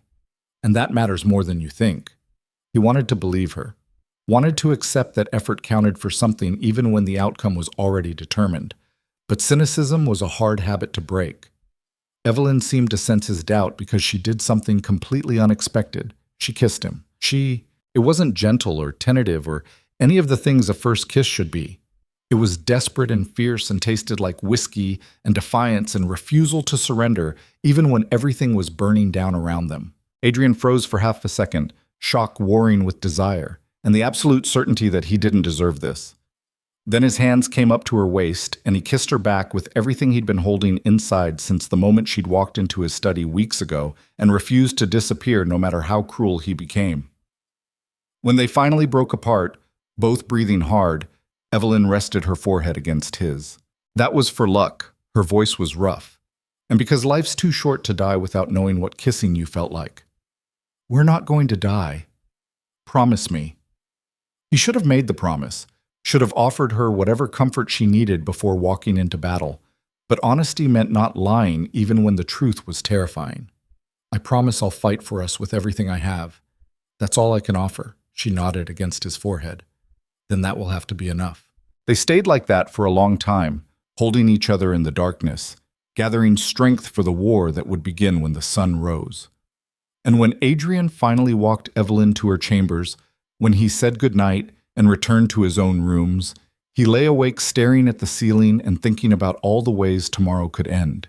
In most scenarios, he lost the estate, lost his freedom, lost any chance of building something real with the woman he'd married for revenge, and somehow started caring for despite every attempt not to. But in a few scenarios, the ones that required perfect execution and impossible luck, there was a narrow path to victory. He'd take those odds. Had to take them. Because the alternative was unthinkable. Adrian closed his eyes and tried to sleep, knowing rest wouldn't come but making the attempt anyway. Tomorrow would decide everything. Tomorrow would reveal whether truth had any power against carefully constructed lies. Tomorrow would determine if a man who'd been shaped into a weapon could transform himself into something capable of building instead of destroying. Tomorrow would be the moment he either became who he was meant to be or disappeared into the cage someone else had spent a lifetime building for him. And there was no turning back from that edge, no way to avoid the choice, no escape from the reckoning that had been coming since the night his mother died and a 5-year-old boy's heart had broken in ways that still hadn't fully healed. Sleep finally claimed him somewhere near dawn, dragging him under into dreams of courtrooms and verdicts and the sound of Evelyn's voice saying his name like it meant something other than hatred. He woke to Mrs. Hewitt knocking on his door, her face pale in the early light. "Your Grace, the carriages are ready. It's time. Time to face Cedric in a courtroom where power mattered more than truth. Time to discover if the last desperate gamble of 2 broken families would be enough to expose a killer. Time to learn whether Adrian Blackthorne would walk out of that hearing as a duke or as a madman destined for institutionalization. He dressed in his finest clothes, armor for a different kind of battle, and went downstairs to find Evelyn waiting. She wore black, severe and beautiful, her hair pulled back in a style that made her look older, harder, ready for war. Their eyes met across the foyer and something passed between them. Understanding, solidarity. The shared recognition that they were about to walk into a fight they'd probably lose but couldn't avoid. "Ready?" she asked. "No, but that's never stopped me before." Her smile was sharp as broken glass. "Good. Because we're going to need that stubborn refusal to accept reality." They climbed into the carriage together, Lord Henry and the lawyers following in a second vehicle. And as the wheels began to turn, carrying them toward the courthouse and whatever judgment waited there, Adrian reached for Evelyn's hand. She took it without hesitation, held on tight, and together they rode toward the moment that would define whether they had any future at all or if Cedric's final move would destroy everything they'd barely begun to build. The courthouse rose from London's morning fog like a monument to all the ways power crushed truth when the two collided. Stone pillars thick as ancient trees, steps worn smooth by centuries of people climbing toward justice and finding something else entirely. Windows that reflected nothing but gray sky and the faces of those desperate enough to believe the law cared about anything other than who had the most influence. Adrian climbed those steps with Evelyn's hand locked in his and felt the weight of 3 decades pressing down on his shoulders. Every lie Cedric had told, every manipulation, every choice Adrian had made based on foundations built from carefully constructed fiction. It all led here, to this building. This moment, this final confrontation where either truth would prove stronger than money and connections, or Adrian would disappear into whatever cage his uncle had prepared. The courtroom was already packed when they entered. London's elite had turned out in force, drawn by scandal the way carrion birds were drawn to dying things. They wore their expensive clothes and judgmental expressions, and whispered behind gloved hands about the Mad Duke and his unfortunate wife, and wasn't it all so terribly tragic? Adrian ignored them. Let them whisper. Let them judge. None of it mattered compared to what was about to happen. Cedric sat at the petitioner's table, surrounded by lawyers who looked like they charged more per hour than most families earned in a year. His expression was calm, almost benevolent. The concerned uncle trying to save his nephew from self-destruction. He'd dressed for the part, too, conservative suit, worried frown, every inch the reluctant family member forced to take difficult action for the greater good. It was a masterclass in performance. Adrian had to give him that much. Their eyes met across the courtroom and Cedric's smile was small, private. A message that said he'd already won, and this was just formality. Adrian smiled back. Let his uncle believe victory was certain. Let him get comfortable. Predators always made mistakes when they thought the hunt was over. The judge entered and everyone rose. Justice Samuel Crawford was exactly the kind of man you'd want deciding your fate if you were Cedric Blackthorne. Older, traditional, deeply embedded in the social structures that valued order over truth. The kind of man who'd believe an established lord over a young duke with a reputation for coldness and questionable marriage choices. Adrian's lawyers had done their research. Crawford was considered fair but conservative, unlikely to overturn social norms without overwhelming evidence, which meant the circumstantial case they'd built overnight probably wouldn't be enough. Probably. But sometimes the world surprised you. Sometimes truth found cracks in the armor of power and slipped through like water through stone. Adrian had survived this long on hope thinner than that. He could do it one more time. The proceedings began with Cedric's lawyers presenting their petition. They were efficient, professional, built a case that painted Adrian as mentally unstable from childhood trauma, prone to erratic behavior, dangerous to himself and others. They brought witnesses who testified to Adrian's cruel treatment of his wife, servants who described his moods, doctors who claimed to have examined him and found evidence of severe psychological disturbance. It was all lies wrapped in just enough truth to be convincing. Yes, Adrian had been traumatized by his mother's death.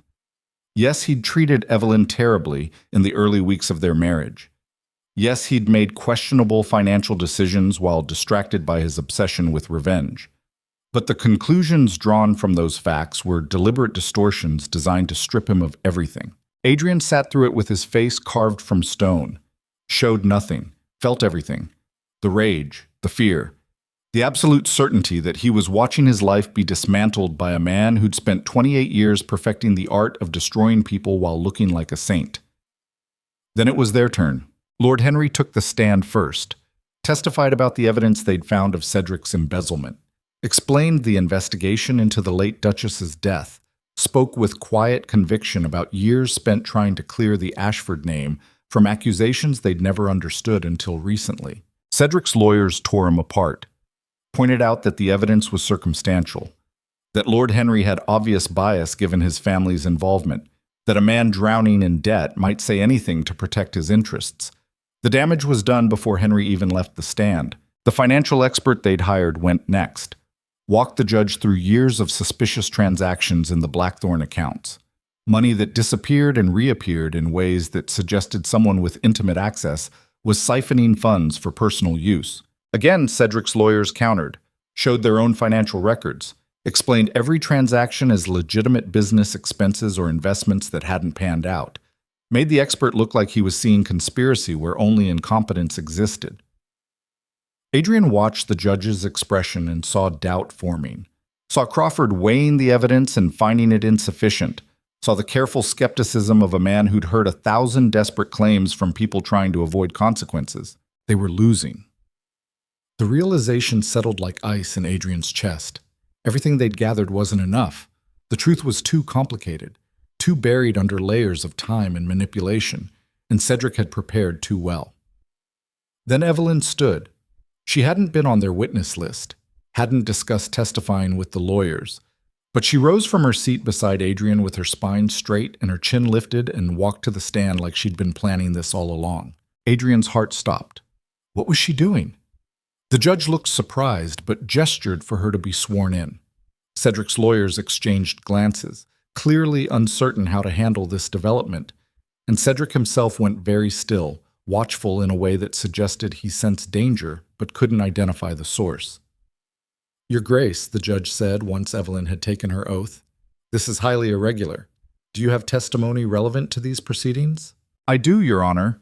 Evelyn's voice was steady, clear, the voice of someone who'd survived weeks of psychological warfare and come out harder for it.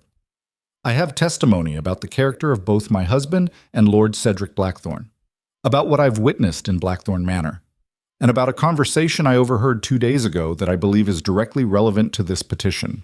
Adrian's lawyer leaned over to whisper urgently, "Your Grace, we didn't prepare for this. I don't know what she's planning." "Trust her," Adrian interrupted quietly. His eyes never left Evelyn's face. "She knows what she's doing." He hoped that was true, because if Evelyn made a mistake now, if she said something that could be used against them, it would be over. Cedric would win. Adrian would lose everything, and she'd be left alone to face his uncle's retribution. But Evelyn met his gaze across the courtroom, and something in her expression told him she understood the stakes, understood what she was risking, and had chosen to risk it anyway. The judge gestured for her to continue. "Please proceed, Your Grace." Evelyn turned her attention to Crawford.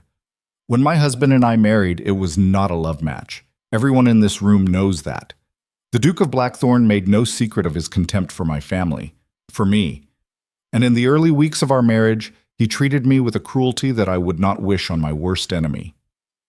Murmurs rippled through the courtroom. Cedric's lawyers looked pleased. This was going exactly as they'd hoped, confirmation of Adrian's instability from his own wife. But Evelyn wasn't finished. However, that cruelty was not evidence of madness. It was evidence of a man who'd been lied to his entire life, who'd been manipulated by someone he trusted into hating people who'd done him no harm. And when he discovered that truth, when he finally understood how thoroughly he'd been used, he did something that true madness never does. She paused, letting the words settle. He changed. He apologized. He chose truth over the comfortable lies he'd been raised on. And he did it knowing that choosing truth might cost him everything. "Your Grace," Cedric's lead lawyer stood smoothly. "With all due respect, this is hardly relevant to the question of your husband's mental competency." On the contrary, Evelyn's eyes flashed. "It's entirely relevant. Because the man petitioning this court to declare my husband incompetent is the same man who orchestrated those lies, who spent 28 years shaping Adrian into a weapon he could point at his enemies, and who is now attempting to institutionalize him because Adrian finally discovered the truth. The courtroom erupted. The judge banged his gavel. Cedric's face went white with rage, carefully masked behind concern. "Order!" Crawford's voice cut through the chaos. "Your Grace, these are serious accusations. Do you have evidence to support them?" Evelyn reached into her dress and pulled out a small object. A recording device, Adrian realized with shock. One of the new electrical ones that were just becoming available to the wealthy. "I have Lord Cedric's own words, Your Honor. Recorded 2 days ago when he visited Blackthorn Manor to make my husband an offer. An offer that included confessing to the murder of the late Duchess Blackthorn and his subsequent manipulation of Adrian's grief to serve his own purposes." The silence that followed was absolute. Cedric half rose from his chair. "That's inadmissible. She can't—" The judge's hand came up. "Lord Blackthorn, you will remain seated and silent." Then to Evelyn. "Your Grace, do you understand that presenting evidence obtained without the knowledge or consent of the recorded party is legally questionable?" "I do, Your Honor. But I also understand that a confession to murder outweighs concerns about recording etiquette." Crawford studied her for a long moment, then gestured to the bailiff. "Play the recording." What followed was the most surreal experience of Adrian's life. Sitting in a courtroom packed with London's elite, while his uncle's voice filled the space, calm and conversational, explaining exactly how he'd murdered Adrian's mother. The mechanical failure he'd arranged, the driver he'd paid and sent away. The casual way he described Adrian's father drinking himself to death as a convenient consequence, requiring no direct intervention. Every word Cedric had said in the study 2 days ago, preserved in electrical impulses and now broadcast for everyone to hear. Adrian watched his uncle's face as the recording played, watched the careful mask crack and crumble, watched Cedric realize that he'd been outmaneuvered by the quiet Duchess he'd dismissed as irrelevant to the game. When the recording ended, the courtroom remained silent for several long seconds. Then chaos erupted, voices shouting, people standing, the judge banging his gavel again and again, trying to restore order. Through it all, Adrian's eyes found Evelyn's. She was trembling slightly, adrenaline and fear finally showing through the composed exterior. But she held his gaze steadily. Had just burned every bridge to save him. Had taken the private conversation she'd somehow recorded. And how had she managed that without anyone noticing? And made it public in a way that would either destroy Cedric or destroy them both. "Lord Blackthorn," Crawford's voice cut through the noise like a blade. "Do you deny the authenticity of this recording?" Cedric's jaw worked.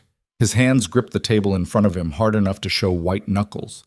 When he finally spoke, his voice was tight, controlled in a way that suggested violence barely restrained. "The recording is taken out of context. I was speaking hypothetically, attempting to understand my nephew's paranoid delusions by engaging with his fantasy narrative about, 'You confessed to murder, Cedric.'" Adrian's voice carried across the courtroom.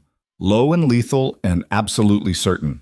You described exactly how you killed my mother, how you manipulated me, how you've spent 3 decades building a fortune on blood and lies.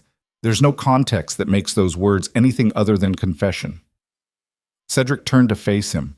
The mask was gone completely now. What remained was pure rage and calculation, the real man underneath the performance. "You ungrateful bastard. Everything I did was to protect you, to give you strength, to make you someone who could survive in a world that would have eaten you alive otherwise. By turning me into a monster, by making me hate innocent people, by murdering my mother, your mother was going to destroy us." Cedric was on his feet now, his lawyers trying to pull him back down. "She was going to expose me, ruin everything I'd built. I did what was necessary to preserve the family legacy. You did what was necessary to preserve your own power." Adrian stood as well, their confrontation now open and raw in front of everyone. "And you used my grief as a weapon to make sure I never looked too closely at who really benefited from her death." The judge was banging his gavel again. "Bailiff, restrain Lord Blackthorn. This hearing is suspended while I determine—" But Cedric wasn't listening. His hand disappeared into his coat and came out holding something small and dark. A pistol. The same one he'd carried at the masquerade. Time seemed to slow.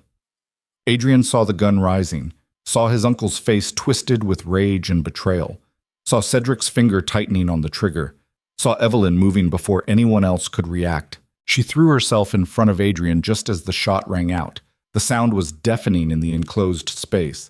People screamed, bodies hit the floor, and Evelyn collapsed against Adrian's chest with blood blooming across the black fabric of her dress. No! The word tore from Adrian's throat, raw and broken. No, no, no, no! He caught her as she fell, lowering them both to the floor. His hands pressed against the wound high on her shoulder. Blood pulsed between his fingers. Too much blood. Her face was white, her breathing shallow. Around them chaos reigned. The bailiff tackled Cedric, more gunshots, screaming. The courtroom transformed into a battlefield in seconds. But Adrian only saw Evelyn. Her eyes were open but unfocused. Her lips moved like she was trying to speak, but no sound came out. "Stay with me." His voice cracked. "Evelyn, stay with me. Don't you dare leave. Don't you dare—" Her hand came up to touch his face. Her fingers left blood on his cheek. Then her eyes rolled back and she went limp in his arms. No! Someone was pulling him away. Multiple someones, guards or lawyers or people trying to help. Adrian fought them, screamed at them, held on to Evelyn like letting go would kill her faster than the bullet. "Your Grace, we need to get her to a doctor. Now!" Lord Henry appeared beside him, his face gray with shock. "Adrian, let them help her. Let them take her." The words finally penetrated. Adrian loosened his grip enough for the guards to lift Evelyn carefully. Blood dripped onto the marble floor. So much blood. How could one person hold so much blood and survive losing it? They rushed her out of the courtroom. Adrian tried to follow, but guards blocked his path. Across the room, Cedric was on the ground with a bailiff's knee in his back. His face was pressed against the floor, but his eyes found Adrian's anyway. And he smiled. Actually smiled. Like this outcome was acceptable. Like destroying Adrian by taking away the one person who'd chosen him despite everything was victory, enough even if it meant his own capture. Adrian lunged for him, would have killed Cedric with his bare hands right there in the courthouse if Lord Henry hadn't caught him and held him back. "He's not worth it." Henry's voice was urgent, desperate. "Adrian, he's not worth it. Go to Evelyn. She needs you." The words cut through the red haze of rage. Evelyn, bleeding, dying maybe, because she'd stepped in front of a bullet meant for him, because she'd chosen to save him even after everything he'd done to her. Adrian stopped fighting, let Henry guide him out of the courtroom. Behind them, the judge was shouting orders. Cedric was being hauled away in chains. The trial was over, but nothing was resolved except that Adrian's uncle had finally shown everyone exactly who he was. And it had cost Evelyn everything. The carriage ride to the hospital was the longest of Adrian's life. Every second felt like an hour. Every bump in the road made his heart stop. By the time they arrived, his hands were covered in Evelyn's blood. His clothes were soaked with it. He looked like he'd walked through a slaughterhouse. They wouldn't let him in at first, tried to make him wait in some anteroom while doctors worked on his wife. Adrian nearly destroyed the hospital trying to get past them. Only Henry's intervention and the arrival of the Blackthorne family doctor convinced them to let Adrian stand outside the surgery while they tried to save Evelyn's life. Hours passed. Adrian paced the hallway like a caged animal. His mind replayed the moment over and over, the gun rising, Evelyn moving, the shot, her blood on his hands. She'd saved him. After weeks of cruelty. After humiliation and degradation and every terrible thing he'd done to her. She'd thrown herself in front of a bullet meant for him without hesitation. Why? The question ate at him, made no sense. People didn't save the ones who hurt them, didn't sacrifice themselves for abusers and tormentors. Unless somewhere beneath the pain and anger and justified hatred, she'd seen something in him worth saving. The thought destroyed him more thoroughly than Cedric ever could have. The surgery doors finally opened. The doctor emerged looking exhausted. His apron was stained with blood. Evelyn's blood. "Your Grace." The bullet missed her heart, but damaged the subclavian artery. She's lost a significant amount of blood. The next few hours will be critical. But she'll live? The doctor hesitated. If she makes it through the night, her chances improve significantly. But I cannot guarantee anything. The trauma was severe. I need to see her. She's unconscious. Won't know you're there. I don't care. I need to see her. The doctor studied Adrian's face, saw whatever desperation and grief were written there. Finally nodded. 5 minutes? Then you let her rest. Adrian entered the recovery room on legs that barely held him. Evelyn lay on a narrow bed, pale as death, bandages wrapped around her shoulder and chest. Her breathing was shallow but steady. Tubes ran from her arms. She looked impossibly fragile. Nothing like the fierce woman who'd stood in a courtroom and destroyed his uncle with nothing but truth and nerve. Adrian pulled a chair to her bedside and took her hand carefully, afraid he might break her, afraid she might slip away if he didn't hold on tight enough. "I'm sorry." The words came out broken. "I'm so sorry for everything, for every moment of cruelty, for making you suffer, for putting you in danger. You should have let me take that bullet. Should have let Cedric finish what he started 28 years ago." Her hand was cold in his, unresponsive. But he kept talking anyway because silence felt like giving up. "I don't know why you saved me. Don't know what you saw in me that was worth dying for. But I swear to you, Evelyn, if you survive this, I will spend every day of the rest of my life proving you didn't make a mistake. I will be the man you believed existed underneath all the damage. Will be someone worthy of the sacrifice you just made." He pressed her hand to his forehead. His shoulders shook with sobs he'd been holding back since the gunshot. "Don't leave me. Please. I just found you, just started to understand what we could be. Don't leave me alone again." The 5 minutes stretched to 10, then 20. No one came to make him leave. Maybe they understood that forcing him away would require violence. Maybe they simply didn't care. Adrian sat beside Evelyn's bed through the night, held her hand, watched her breathe, prayed to gods he didn't believe in that she'd open her eyes and give him a chance to deserve her forgiveness. Near dawn, Lord Henry entered quietly. His face was drawn, exhausted. He'd aged a decade in the past 24 hours. "Cedric has been arrested for attempted murder and conspiracy. The confession on the recording gives them enough to reopen the investigation into your mother's death." He paused. "You're free, Adrian." The petition was dismissed. "The estate is yours again. Everything Cedric tried to take is yours." Adrian didn't look away from Evelyn's face. "I don't care about any of that. I just want her to wake up." Henry's hand landed on his shoulder, heavy, paternal. "She's strong. Stronger than either of us gave her credit for. She'll fight her way back. What if she doesn't? Then we'll grieve. But right now, we hope." Henry left him alone again. The sun rose beyond the hospital windows, painting the room in shades of gold and amber. A new day. The first day of Adrian's life where he wasn't living under Cedric's shadow, where he knew the truth about his mother, where he was free to be whoever he chose to become. But none of it mattered if Evelyn didn't wake up. He must have dozed eventually because he jerked awake to find a doctor checking Evelyn's vitals. Weak afternoon light filtered through the curtains. "How is she?" The doctor didn't answer immediately, just continued his examination with professional thoroughness. Finally, he straightened. "Her vitals are stabilizing. The fever hasn't developed, which is a good sign. If she maintains this trajectory, I'm cautiously optimistic about her recovery. When will she wake? That I cannot say. Her body has endured significant trauma. She'll wake when she's ready." The doctor met Adrian's eyes. "You should rest, Your Grace. Get cleaned up. Eat something. You won't help her by destroying yourself." "I'm not leaving. Then at least change your clothes. You're covered in blood." When she wakes, the first thing she sees shouldn't be you looking like you walked off a battlefield. The doctor had a point. Adrian looked down at himself and barely recognized the man wearing his skin. Blood-soaked, hollow-eyed, haunted. He left long enough to wash and change into clothes Henry had brought from Blackthorn Manor. When he returned, Evelyn's position had shifted slightly. Her head had turned toward where he'd been sitting. Like, even unconscious, she was aware of his absence. The thought made his chest tight. He reclaimed his chair and his vigil. Hours blurred together. Medical staff came and went. Henry checked in periodically. Night fell again. Adrian remained. Somewhere around midnight, Evelyn's fingers twitched in his hand. Adrian's head snapped up from where he'd been resting it on the edge of her bed. "Evelyn?" Her eyelids fluttered, opened slowly, unfocused at first, then gradually sharpening until she was looking directly at him. "Adrian?"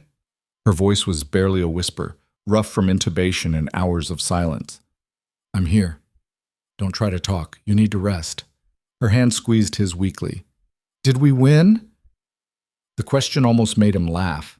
She'd been shot, had nearly died, was lying in a hospital bed wrapped in bandages, and her first concern was whether they'd defeated Cedric. "Yes." He brought her hand to his lips, kissed her knuckles gently. "We won. Cedric's been arrested. The petition dismissed. Everything he tried to take is ours again. Good. Her eyes started to drift closed, then forced themselves back open. Are you hurt? Evelyn, you were shot. I'm fine. You're not fine. I can see it in your face. She said it like the observation was obvious, like his emotional devastation was written clear as words across his features. Stop blaming yourself. I chose to move, chose to save you, my choice. You could have died, but I didn't. Her smile was faint but genuine. I'm harder to kill than that. The tears he'd been holding back finally broke through. Adrian bent forward until his forehead rested against their joined hands. His shoulders shook with sobs he couldn't control anymore. Evelyn's free hand came up to touch his hair, stroked gently, despite the obvious effort it cost her. It's okay. I'm okay. We're okay. The words were simple, inadequate to the scale of what they'd survived, but Adrian clung to them anyway. Let himself believe that maybe she was right. Maybe they really would be okay, despite everything. When he finally got himself under control and sat up again, Evelyn was watching him with an expression he couldn't quite decipher. What? You look terrible. She said it with affection rather than criticism. When's the last time you slept? I've been here. With you, Adrian. Her voice carried gentle reproach. You can't protect me by destroying yourself. Go home. Sleep.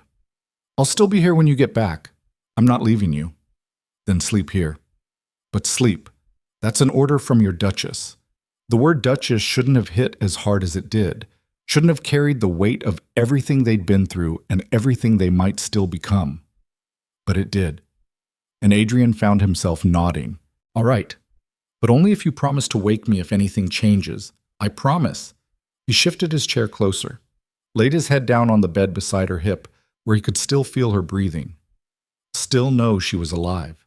Evelyn's hand found his hair again, stroked softly, and for the first time in days, Adrian let himself drift towards sleep with the sound of her heartbeat steady and strong beside him. He dreamed of courtrooms that never ended and guns that fired over and over and Evelyn falling in slow motion while he watched helpless to stop it. Woke with a gasp to find her hand still in his hair, still stroking, still alive. Morning light filled the room. The door was opening. Adrian sat up quickly, disoriented and defensive. Margaret Ashford stood in the doorway. Evelyn's sister. Her face was tear-stained but relieved. She's awake? Margaret's voice broke on the question. I'm awake, Evelyn answered before Adrian could, still weak but present. Her sister rushed to the bedside and took Evelyn's other hand carefully. You complete idiot. Margaret was crying and laughing at the same time. You absolute fool. What were you thinking throwing yourself in front of a gun? I was thinking I didn't want my husband shot in a courtroom. Margaret's eyes cut to Adrian, found him wanting based on her expression, then back to her sister. After everything he did to you, you still saved him? Yes. Evelyn said it simply, without elaboration or justification, just statement of fact. Margaret looked like she wanted to argue, then seemed to recognize the futility. She shook her head. You're either the bravest person I know or the most foolish. Haven't decided which yet. Can it be both? That actually got a laugh. The three of them sat in fragile peace while morning turned to afternoon and doctors came to check on Evelyn's progress. Each report was better than the last. Fever still absent, wound healing cleanly, every sign pointing toward full recovery given time and rest. By evening, Evelyn was sitting up slightly, color returning to her face. The immediate danger had passed. She would survive. They all would survive. That night, after Margaret had finally gone home and Evelyn had eaten actual food for the first time, she looked at Adrian with serious eyes. What happens now? He knew what she was asking. With Cedric arrested and the truth exposed, what happened to their marriage? To the arrangement that had been built on lies and vengeance? Did it dissolve now that its foundation had crumbled? Or had they built something real enough to stand on its own? Adrian took her hand, threaded his fingers through hers. Now we heal. Both of us. From everything we've been through, everything we've done to each other, and we figure out if there's something between us worth building on or if the damage is too deep to repair. What if it's too deep? Then we'll face that honestly. But Evelyn, I hope it's not. I hope we have a chance at something real. Because in the past few days, I've realized that you're the only person in my entire life who's ever seen the worst of me and still chose me anyway. I didn't choose you for your worst qualities. No. But you saw them and didn't run, didn't give up, didn't let me destroy you even when I tried. That's worth fighting for. Evelyn was quiet for a long moment. Then she squeezed his hand. Then we fight. One more time. Not against each other, not against Cedric, but for the possibility that two people who started as enemies might still become something more. Deal.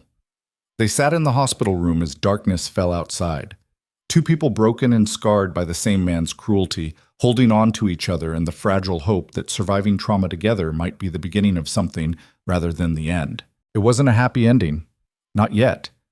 Too much damage had been done. Too many wounds still needed healing. But it was a beginning, a chance, a possibility that maybe love could grow in soil poisoned by hatred if you tended it carefully enough. And for now, that was enough. 3 days later, Evelyn was released from the hospital with strict instructions for rest and recovery. Adrian brought her back to Blackthorn Manor in a carriage driven carefully over smooth roads. Every bump made him tense. Every wince from her made his guilt flare fresh. The servants were lined up to welcome her home. Not because Adrian had ordered it, but because they'd chosen to. Mrs. Hewitt led the group with actual tears in her eyes. "Welcome home, Your Grace. We're so glad you're safe." Evelyn smiled at them. Really smiled. "Thank you, all of you, for everything." They helped her up to her chambers. Adrian hovered uselessly, wanting to help but not knowing how. Evelyn caught his expression and laughed softly. "Stop looking like you're waiting for me to shatter. I'm wounded, not made of glass. You were shot 3 days ago, and I'll be shot 3 days ago for the rest of my life. But I'm also alive, so maybe focus on that part." She had a point. Adrian forced himself to relax slightly. That evening, he brought dinner to her rooms rather than making her navigate to the dining room. They ate together in companionable silence. When the meal was finished, Evelyn gestured to the chair beside her bed. "Stay? Just for a while?" Adrian settled into the chair, took her offered hand. "Can I ask you something?" Evelyn's voice was quiet. "Anything." That day in the courtroom, when the recording played. "You looked shocked. Did you really not know I'd recorded Cedric? I had no idea. How did you even—" "I didn't." Evelyn's smile was sheepish. The recording device was actually for something else. "Margaret gave it to me weeks ago so I could document the cruel things you said. Build a case for annulment if I needed to escape." Adrian's chest tightened. Of course. Of course she'd been planning an exit. Why wouldn't she be? But then you changed, and I didn't need evidence of cruelty anymore. So when Cedric came to the manor, I grabbed it on impulse. Thought maybe I could record something useful. Had no idea I'd capture a murder confession. That impulse saved my life. Saved both of us. "I know." She squeezed his hand. "But Adrian, I need you to understand something. I didn't save you because I've forgiven you for everything you did. I'm still angry, still hurt, still working through the damage. I know. I don't expect—" "Let me finish." Her voice was firm but gentle. "I saved you because despite everything, I believe you can become someone better than who you've been. And I wanted the chance to see if I was right, if we could build something real from all this wreckage." "No pressure," Adrian said dryly. That got a laugh. Exactly. No pressure at all. Just our entire future riding on whether you can prove you're capable of being the man I saw glimpses of rather than the monster you tried to be. I'll try. Every day. For as long as it takes. Good. Because I'm not easy to live with either. I'm stubborn and I hold grudges, and I will absolutely throw your past behavior back in your face when we argue. I would expect nothing less. They sat together in the gathering darkness, hands linked, both of them battered but alive and facing an uncertain future with more courage than either probably felt. And outside, London moved on with its gossip and scandals. But in Blackthorn Manor, two people who'd been enemies were learning what it meant to be allies, partners. Maybe eventually something more. It would take time. Years probably, but they had time now. Had survived Cedric's final attempt to destroy them. Had exposed the truth and freed themselves from 28 years of lies. What came next was entirely up to them, and that was both terrifying and exhilarating in equal measure. The next morning brought a visitor neither of them expected. Justice Crawford stood in the drawing room looking uncomfortable. Adrian and Evelyn received him together, Evelyn still moving carefully but insisting on being present. Your Graces, I wanted to personally apologize for doubting the evidence you presented, and to inform you that Lord Cedric Blackthorne has been formally charged with murder and attempted murder. His trial is set for next month. Will the confession be admissible? Adrian asked.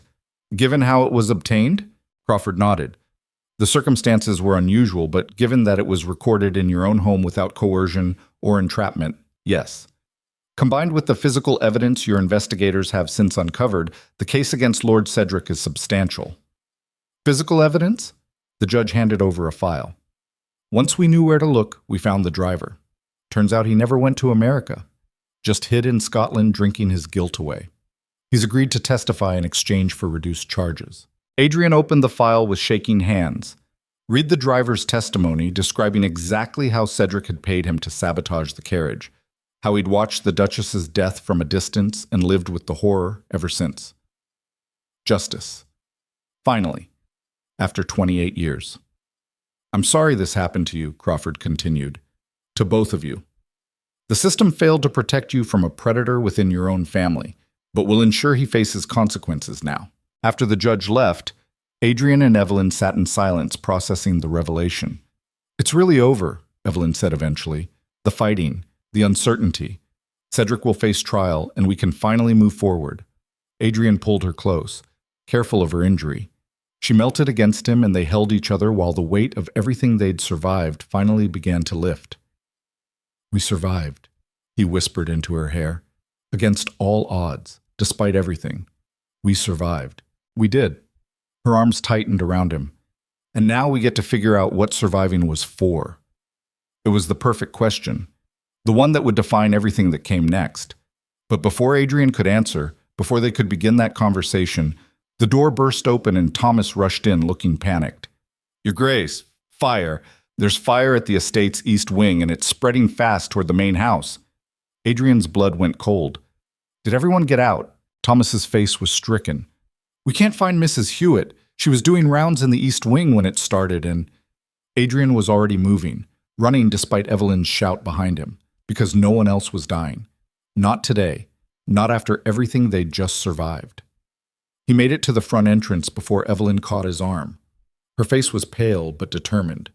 Don't you dare run into a burning building alone. Evelyn, you're injured, and you're the Duke everyone depends on. If you die playing hero, this entire estate collapses. She gripped his coat. We go together or we don't go at all. There wasn't time to argue. The east wing was already engulfed. Smoke poured from broken windows. Flames licked at the walls. And somewhere inside, Mrs. Hewitt was trapped. Adrian looked at Evelyn, at the woman who'd just survived being shot, who should have been resting, who was somehow standing beside him ready to walk into fire, because that's what surviving together apparently meant. Together, he agreed. They ran. The heat hit them like a physical wall the moment they entered the east wing. Smoke, thick enough to choke on. Flames consuming centuries-old wood and fabric with the efficiency of something that had been waiting decades for permission to destroy.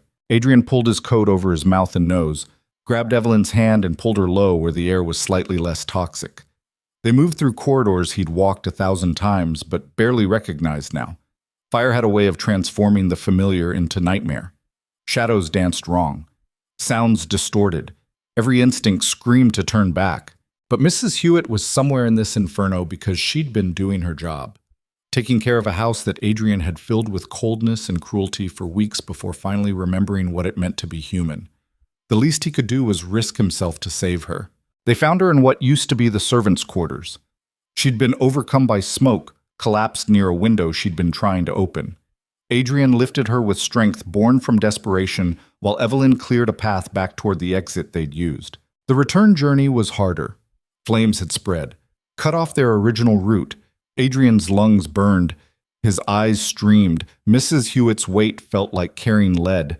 Beside him, Evelyn coughed violently but kept moving, kept clearing debris, kept them aimed toward anything that looked like escape. They made it to what remained of the main entrance just as the ceiling began collapsing behind them. Thomas and 3 other servants rushed forward to help, pulled Mrs. Hewitt from Adrian's arms.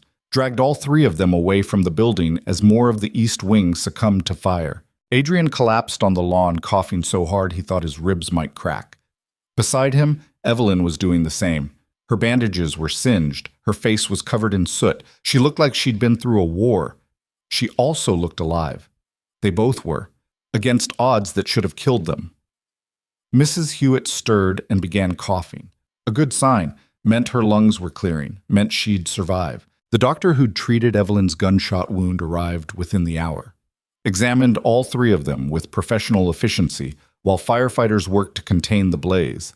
By some miracle, it hadn't spread beyond the east wing. The rest of Blackthorn Manor stood untouched, smoke damaged but structurally sound. "You're both completely insane," the doctor said while bandaging Adrian's burned hands. "Your Grace, you were shot 3 days ago. You should be in bed recovering, not running into burning buildings." Evelyn's smile was exhausted but genuine. "Where's the fun in that?" The doctor shook his head, but Adrian caught the hint of admiration underneath the exasperation. He finished his work and moved on to examine Mrs. Hewitt more thoroughly. Adrian and Evelyn sat on the lawn watching firefighters battle the remaining flames. Dawn was breaking, pink and gold light painting the smoke in colors that would have been beautiful if the circumstances were different. "That was stupid," Evelyn said eventually. Her voice was hoarse from smoke. "We could have died."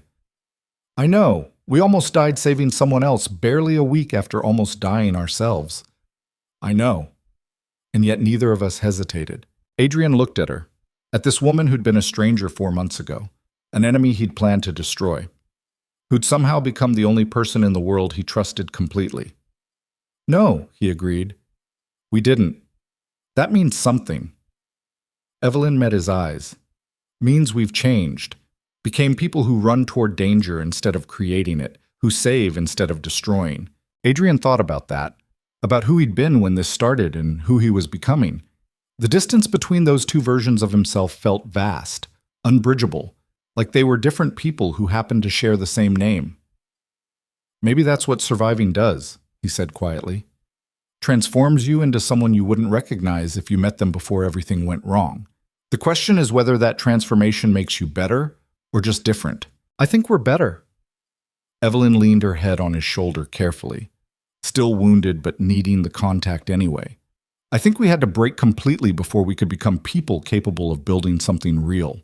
The philosophy of it settled into Adrian's chest, heavy and right. They'd both been broken by Cedric's manipulations, both shattered into pieces that didn't fit together anymore. And in the process of trying to survive, they'd learned to arrange those pieces into new shapes. Different people made from the wreckage of who they used to be. It was a painful kind of growth, the kind that left scars. But scars were just proof you'd survived something that should have killed you. And there was power in that. Power in knowing you'd faced your worst and come through the other side still capable of choosing kindness over cruelty. The fire was finally contained by mid-morning. The east wing was a total loss. Everything that had been stored there, including most of the late Duchess's belongings, was gone, turned to ash and memory. Adrian stood looking at the ruins and felt something complex move through him. Grief for what was lost, relief that it wasn't worse, and underneath it all, a strange sense of closure. His mother's ghost had haunted that wing, had filled those rooms with presence and absence in equal measure. Now it was gone, cleansed by fire, if not by intention. Maybe that was fitting. Maybe some ghosts needed to burn before the living could move forward. Lord Henry arrived by afternoon with Margaret in tow.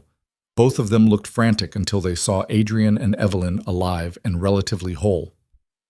"What happened?" Henry demanded. "We heard there was a fire and you'd run inside and—" "Mrs. Hewitt was trapped," Adrian explained. "We got her out. Everyone's safe. You ran into a burning building." Margaret's voice was flat. "You, who just got shot. And you." Her attention shifted to Adrian, "Who spent weeks torturing my sister. You both ran into fire to save a servant." She said it like the concept didn't compute, like the math of it broke something in her understanding of who they were. "People change," Evelyn said simply. "Or they die. We chose change." Margaret stared at her sister, then at Adrian. Something shifted in her expression. Not forgiveness exactly, but recognition that maybe the man who'd hurt Evelyn wasn't the same man sitting here now covered in soot and ash. The servants prepared rooms in the undamaged sections of the manor for everyone displaced by the fire. Mrs. Hewitt was installed in a guest chamber with strict instructions to rest. By evening, some semblance of normalcy had been restored. The smell of smoke lingered, but life continued. Adrian found Evelyn in what remained of the library. She was standing by the windows looking out at the ruined east wing, her expression unreadable. "Penny, for your thoughts?" She glanced at him. "I was thinking about beginnings, how we started with you hating me and me terrified of you, how we've been through attempted murder and actual murder and fire and betrayal, and somehow we're still here. Still here and still standing, barely." Her smile was self-deprecating. "I'm held together with bandages and stubbornness at this point." Adrian moved to stand beside her. "That makes two of us, though my wounds are mostly invisible." "Are they?" Evelyn studied his face. "Because I can see every one of them, Adrian, every moment of damage, every scar. You wear them all, even if no one else notices." The observation was too accurate to be comfortable. Adrian had spent his entire life hiding weakness, presenting strength even when he was breaking inside. Having someone see through that facade was terrifying. But maybe terror was just another kind of intimacy. Maybe letting someone see you completely, damage and all, was what love actually looked like when you stripped away the romance and poetry. "I don't know how to do this," he admitted. "How to be vulnerable. How to let you in without feeling like I'm exposing my throat to someone who could destroy me." "You think I know how?" Evelyn's laugh was soft. "Adrian, I'm terrified. Every day I wake up and wonder if you'll revert to the man who humiliated me at every turn. If this kindness is real or just another manipulation I'm too damaged to recognize. It's real. I swear to you." "I know." She cut him off gently. "I know it is. But knowing and feeling are different things. Trust takes time to rebuild once it's been shattered. Then we'll take that time, however long it needs to be." Evelyn turned to face him fully. Her hand came up to rest against his chest over his heart. "Years, probably. Maybe decades. Are you prepared for that? For a marriage where trust has to be earned every single day?" Adrian covered her hand with his, felt his heartbeat against their joined palms. "I'm prepared to spend the rest of my life proving I'm worth the second chance you're giving me. If that takes years, then I have years. If it takes forever, then I'll die trying." That's very romantic. It's also true. They stood there in the damaged library watching the sun set beyond the ruined wing. Two people learning what it meant to build something from nothing, to take broken pieces and arrange them into shapes that might eventually resemble whole. The next weeks passed in a blur of recovery and reconstruction. The east wing was demolished completely, too damaged to salvage. Adrian hired architects to design something new in its place, something modern that didn't carry the weight of history and death. Cedric's trial proceeded with brutal efficiency. The evidence was overwhelming: the driver's testimony, the recording, financial records showing decades of embezzlement, character witnesses who painted a picture of a man capable of anything to maintain power. The verdict came down guilty on all counts: murder, conspiracy, attempted murder, fraud. Lord Cedric Blackthorne was sentenced to hang. Adrian attended the sentencing, sat in the gallery, and watched his uncle receive judgment for crimes that had destroyed multiple lives. He waited to feel satisfaction. Victory. Some sense that justice had finally been served. Instead, he felt empty, hollow. Like all the rage that had sustained him for 27 years had been fuel for a fire that burned out the moment there was nothing left to destroy. Evelyn found him afterward standing outside the courthouse staring at nothing. "How do you feel?" Adrian thought about the question, really thought about it instead of deflecting or performing whatever emotion seemed appropriate. "Lost," he said finally. "I spent my entire life hating him, planning revenge, building my identity around the need to punish someone for my mother's death. And now that it's done, now that he's actually facing consequences, I don't know who I am without that hatred." "Then we figure it out." Evelyn took his hand. "Together. We figure out who Adrian Blackthorne is when he's not being eaten alive by vengeance. What if there's nothing there? What if I'm just empty space shaped like a person? Then we'll fill that space with new things, better things, love, purpose, The kind of life your mother would have wanted you to have before Cedric stole that possibility. The words hit harder than they should have. Adrian felt something crack inside his chest, some final wall he'd been holding in place through sheer stubborn will. And once it cracked, everything else came pouring out. He cried in the middle of London's courthouse steps, broke down completely while Evelyn held him and let him grieve for everything he'd lost. The mother who died too young, the father who drank himself to death, the childhood stolen by trauma, the decades wasted on hatred that served no one except the man who'd orchestrated it all. And when he was finally empty, when there were no more tears left, he felt something he hadn't experienced since he was 5 years old. Peace. It was fragile, tentative, like something that might shatter if he breathed wrong. But it was there. A small, quiet space where rage used to live. Room for something new to grow. They went home to Blackthorn Manor, to servants who'd learned to smile again now that their master wasn't a walking storm of fury, to rooms slowly being filled with light and warmth instead of cold precision, to a marriage that was becoming real in ways neither of them had expected. That night, Adrian asked Evelyn if she wanted to move into his chambers, share space instead of maintaining separate existences under one roof. She studied him for a long moment, searching for manipulation or expectation or any sign this was about control rather than connection. Whatever she found must have satisfied her because she nodded. Yes, but slowly. I'm not ready for everything that sharing chambers implies. I'm not asking for everything, just the chance to wake up knowing you're close, to not spend every night wondering if you'll disappear before morning. Then yes, she smiled. We can try. They moved her belongings over the course of several days, made space in his wardrobe for her dresses, rearranged furniture to accommodate 2 people instead of 1, created something that felt less like his space she was invading and more like shared territory they were building together. The first night she slept in his bed was awkward, both of them too aware of the other's presence, too conscious of boundaries and histories and all the ways this could go wrong. But by morning, they'd unconsciously move closer. Adrian woke to find Evelyn curled against his side, her head on his shoulder, breathing soft and even in sleep. And for the first time since his mother died, he felt like maybe home wasn't a place. Maybe it was just this, someone choosing to be close to you despite knowing every terrible thing you'd done. The reconstruction of the East Wing took months. Adrian threw himself into the project with the same intensity he'd once devoted to revenge.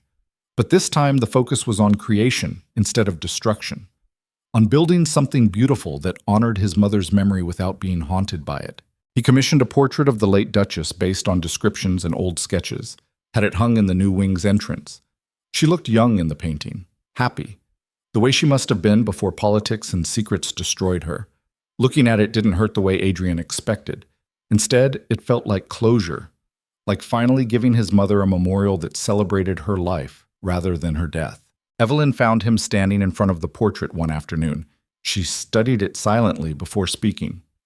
She was beautiful. Yes. You have her eyes. Adrian glanced at her. Do I? I always thought I looked like my father. You have his coloring, but those eyes are all hers. Evelyn moved closer. She would be proud of you, I think, of who you're becoming. How do you know? You never met her, because any mother who raised someone capable of change despite decades of manipulation would be proud, because you're choosing to honor her by living instead of dying slowly from hatred. That takes courage. Adrian's throat tightened. I wish she could have met you. I think she would have liked you. I think she would have loved that her son finally learned to let someone in. They stood together looking at the portrait, at the woman who'd died trying to protect her son from a monster who'd spent the next 28 years ensuring that protection failed. But even monsters eventually fell. Even carefully constructed lies eventually crumbled. And sometimes the people left standing in the wreckage figured out how to build something new. Lord Cedric was executed on a cold morning in February. Adrian didn't attend, refused to give his uncle even that final moment of attention. Instead, he spent the day with Evelyn planting a garden in the space where the East Wing had stood. They worked in silence, hands in dirt, creating life where death had nearly claimed them. It felt symbolic in ways Adrian couldn't quite articulate, like they were riding over tragedy with something that might eventually bloom. When they were finished, covered in soil and exhausted, Evelyn sat back and surveyed their work. Think anything will actually grow? Eventually. Adrian wiped dirt from her cheek with his thumb. Might take time, might require more care than we expect, but I think with enough attention, even damaged ground can support new life. She caught his hand, held it against her face. We're not talking about the garden anymore, are we? No. Her smile was soft, knowing. Then let's hope you're right, because we're both pretty damaged ground at this point. That just means we understand what it takes to grow despite everything trying to kill us. They stayed in the garden until sunset painted the sky in shades of orange and gold, then went inside to a house that was slowly transforming into a home, to servants who laughed instead of flinching, to rooms that held warmth instead of cold judgment, to a life they were building piece by careful piece from the ruins of who they used to be. Months became a year. The garden bloomed. The new east wing was completed, modern and bright, with none of the oppressive weight of the original. Blackthorn Manor transformed from fortress to residence, from prison to sanctuary. And slowly, carefully, Adrian and Evelyn transformed too. They learned each other's rhythms, morning routines and evening habits, the way Evelyn liked her tea, how Adrian couldn't sleep if the curtains weren't fully closed, small intimacies that meant more than grand gestures. They argued sometimes, fights that flared hot and fast before cooling into conversations about triggers and boundaries and all the ways trauma echoed long after the original damage. But they also laughed, remembered how, found humor in situations that would have destroyed them a year earlier, developed inside jokes and private languages that belonged only to them. One evening, nearly 18 months after the masquerade that had changed everything, Adrian found Evelyn in the library reading by firelight. She'd claimed this room completely, filled it with books and comfortable furniture and the kind of warmth that made people want to stay. He sat beside her. She marked her place and set the book aside without prompting. I have something for you. Adrian pulled a small box from his pocket, opened it to reveal a ring, simple gold with a single emerald the color of new leaves. What's this? A replacement. The ring I gave you at our wedding was chosen to hurt, to remind you that you were a prisoner instead of a partner. This one is chosen to celebrate, to acknowledge that you're the person who saved me when I was determined to destroy myself. Evelyn took the ring carefully, studied it in the firelight. It's beautiful. It's honest. That's all I know how to give you anymore. She slipped it on her finger. The old ring had been removed months ago. This one fit perfectly, like it had been made for her specifically, which it had. Thank you. Her voice was thick with emotion. For this, for everything, for becoming someone I can actually love instead of just endure. Adrian's breath caught. It was the first time either of them had used that word. Love. They danced around it for months, implied it through actions and choices, but saying it out loud felt like stepping off a cliff hoping someone would catch you. You love me? I'm working on it. Evelyn's smile was tremulous. Still terrified you'll break my heart again. Still learning to trust that this version of you is real and permanent. But yes, I'm falling in love with the man you're becoming. Not the man I was? God, no. That man was a nightmare. But this one? Her hand came up to cup his face. This one is worth the risk. Adrian leaned into her touch, let himself feel the full weight of what she was offering. Trust, affection, the tentative beginning of something that might eventually become the kind of love songs we're written about. I don't deserve you. Probably not. But you're trying to. That counts for more than you think. He kissed her then, soft and careful and full of promise. She kissed back with equal caution. Two people learning how to be gentle with each other after a lifetime of defenses and walls. When they finally pulled apart, Evelyn rested her forehead against his. I have something for you too. She reached into her dress and pulled out a folded letter.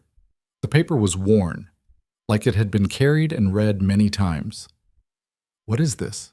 A letter your mother wrote to my father. Margaret found it in our family's archives. It's dated 2 weeks before she died. Adrian took the letter with shaking hands, unfolded it carefully.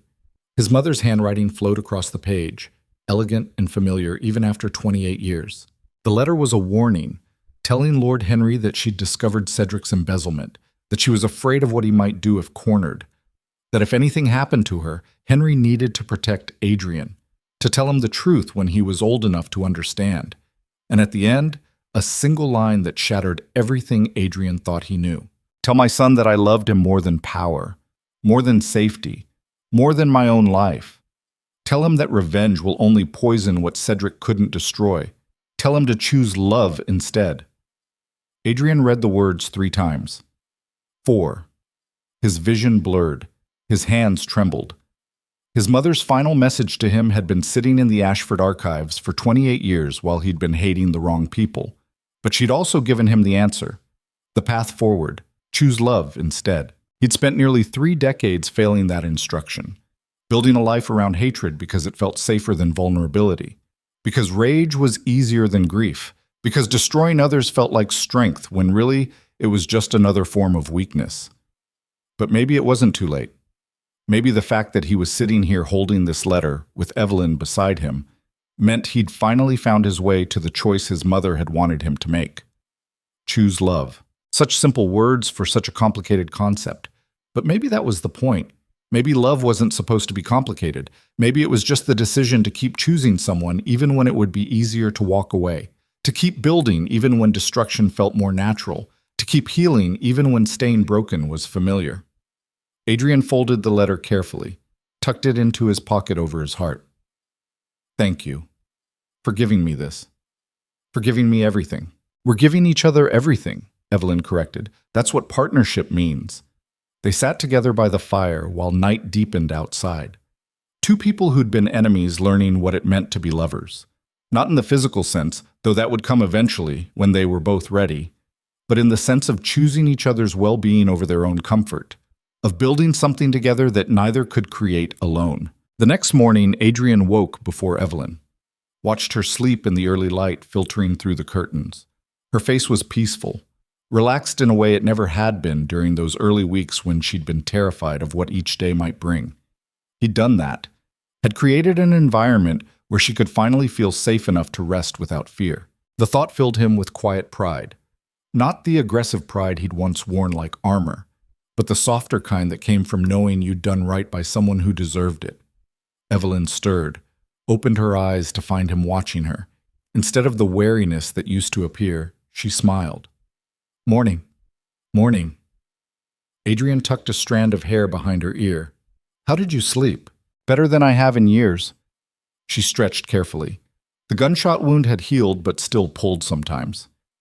What about you?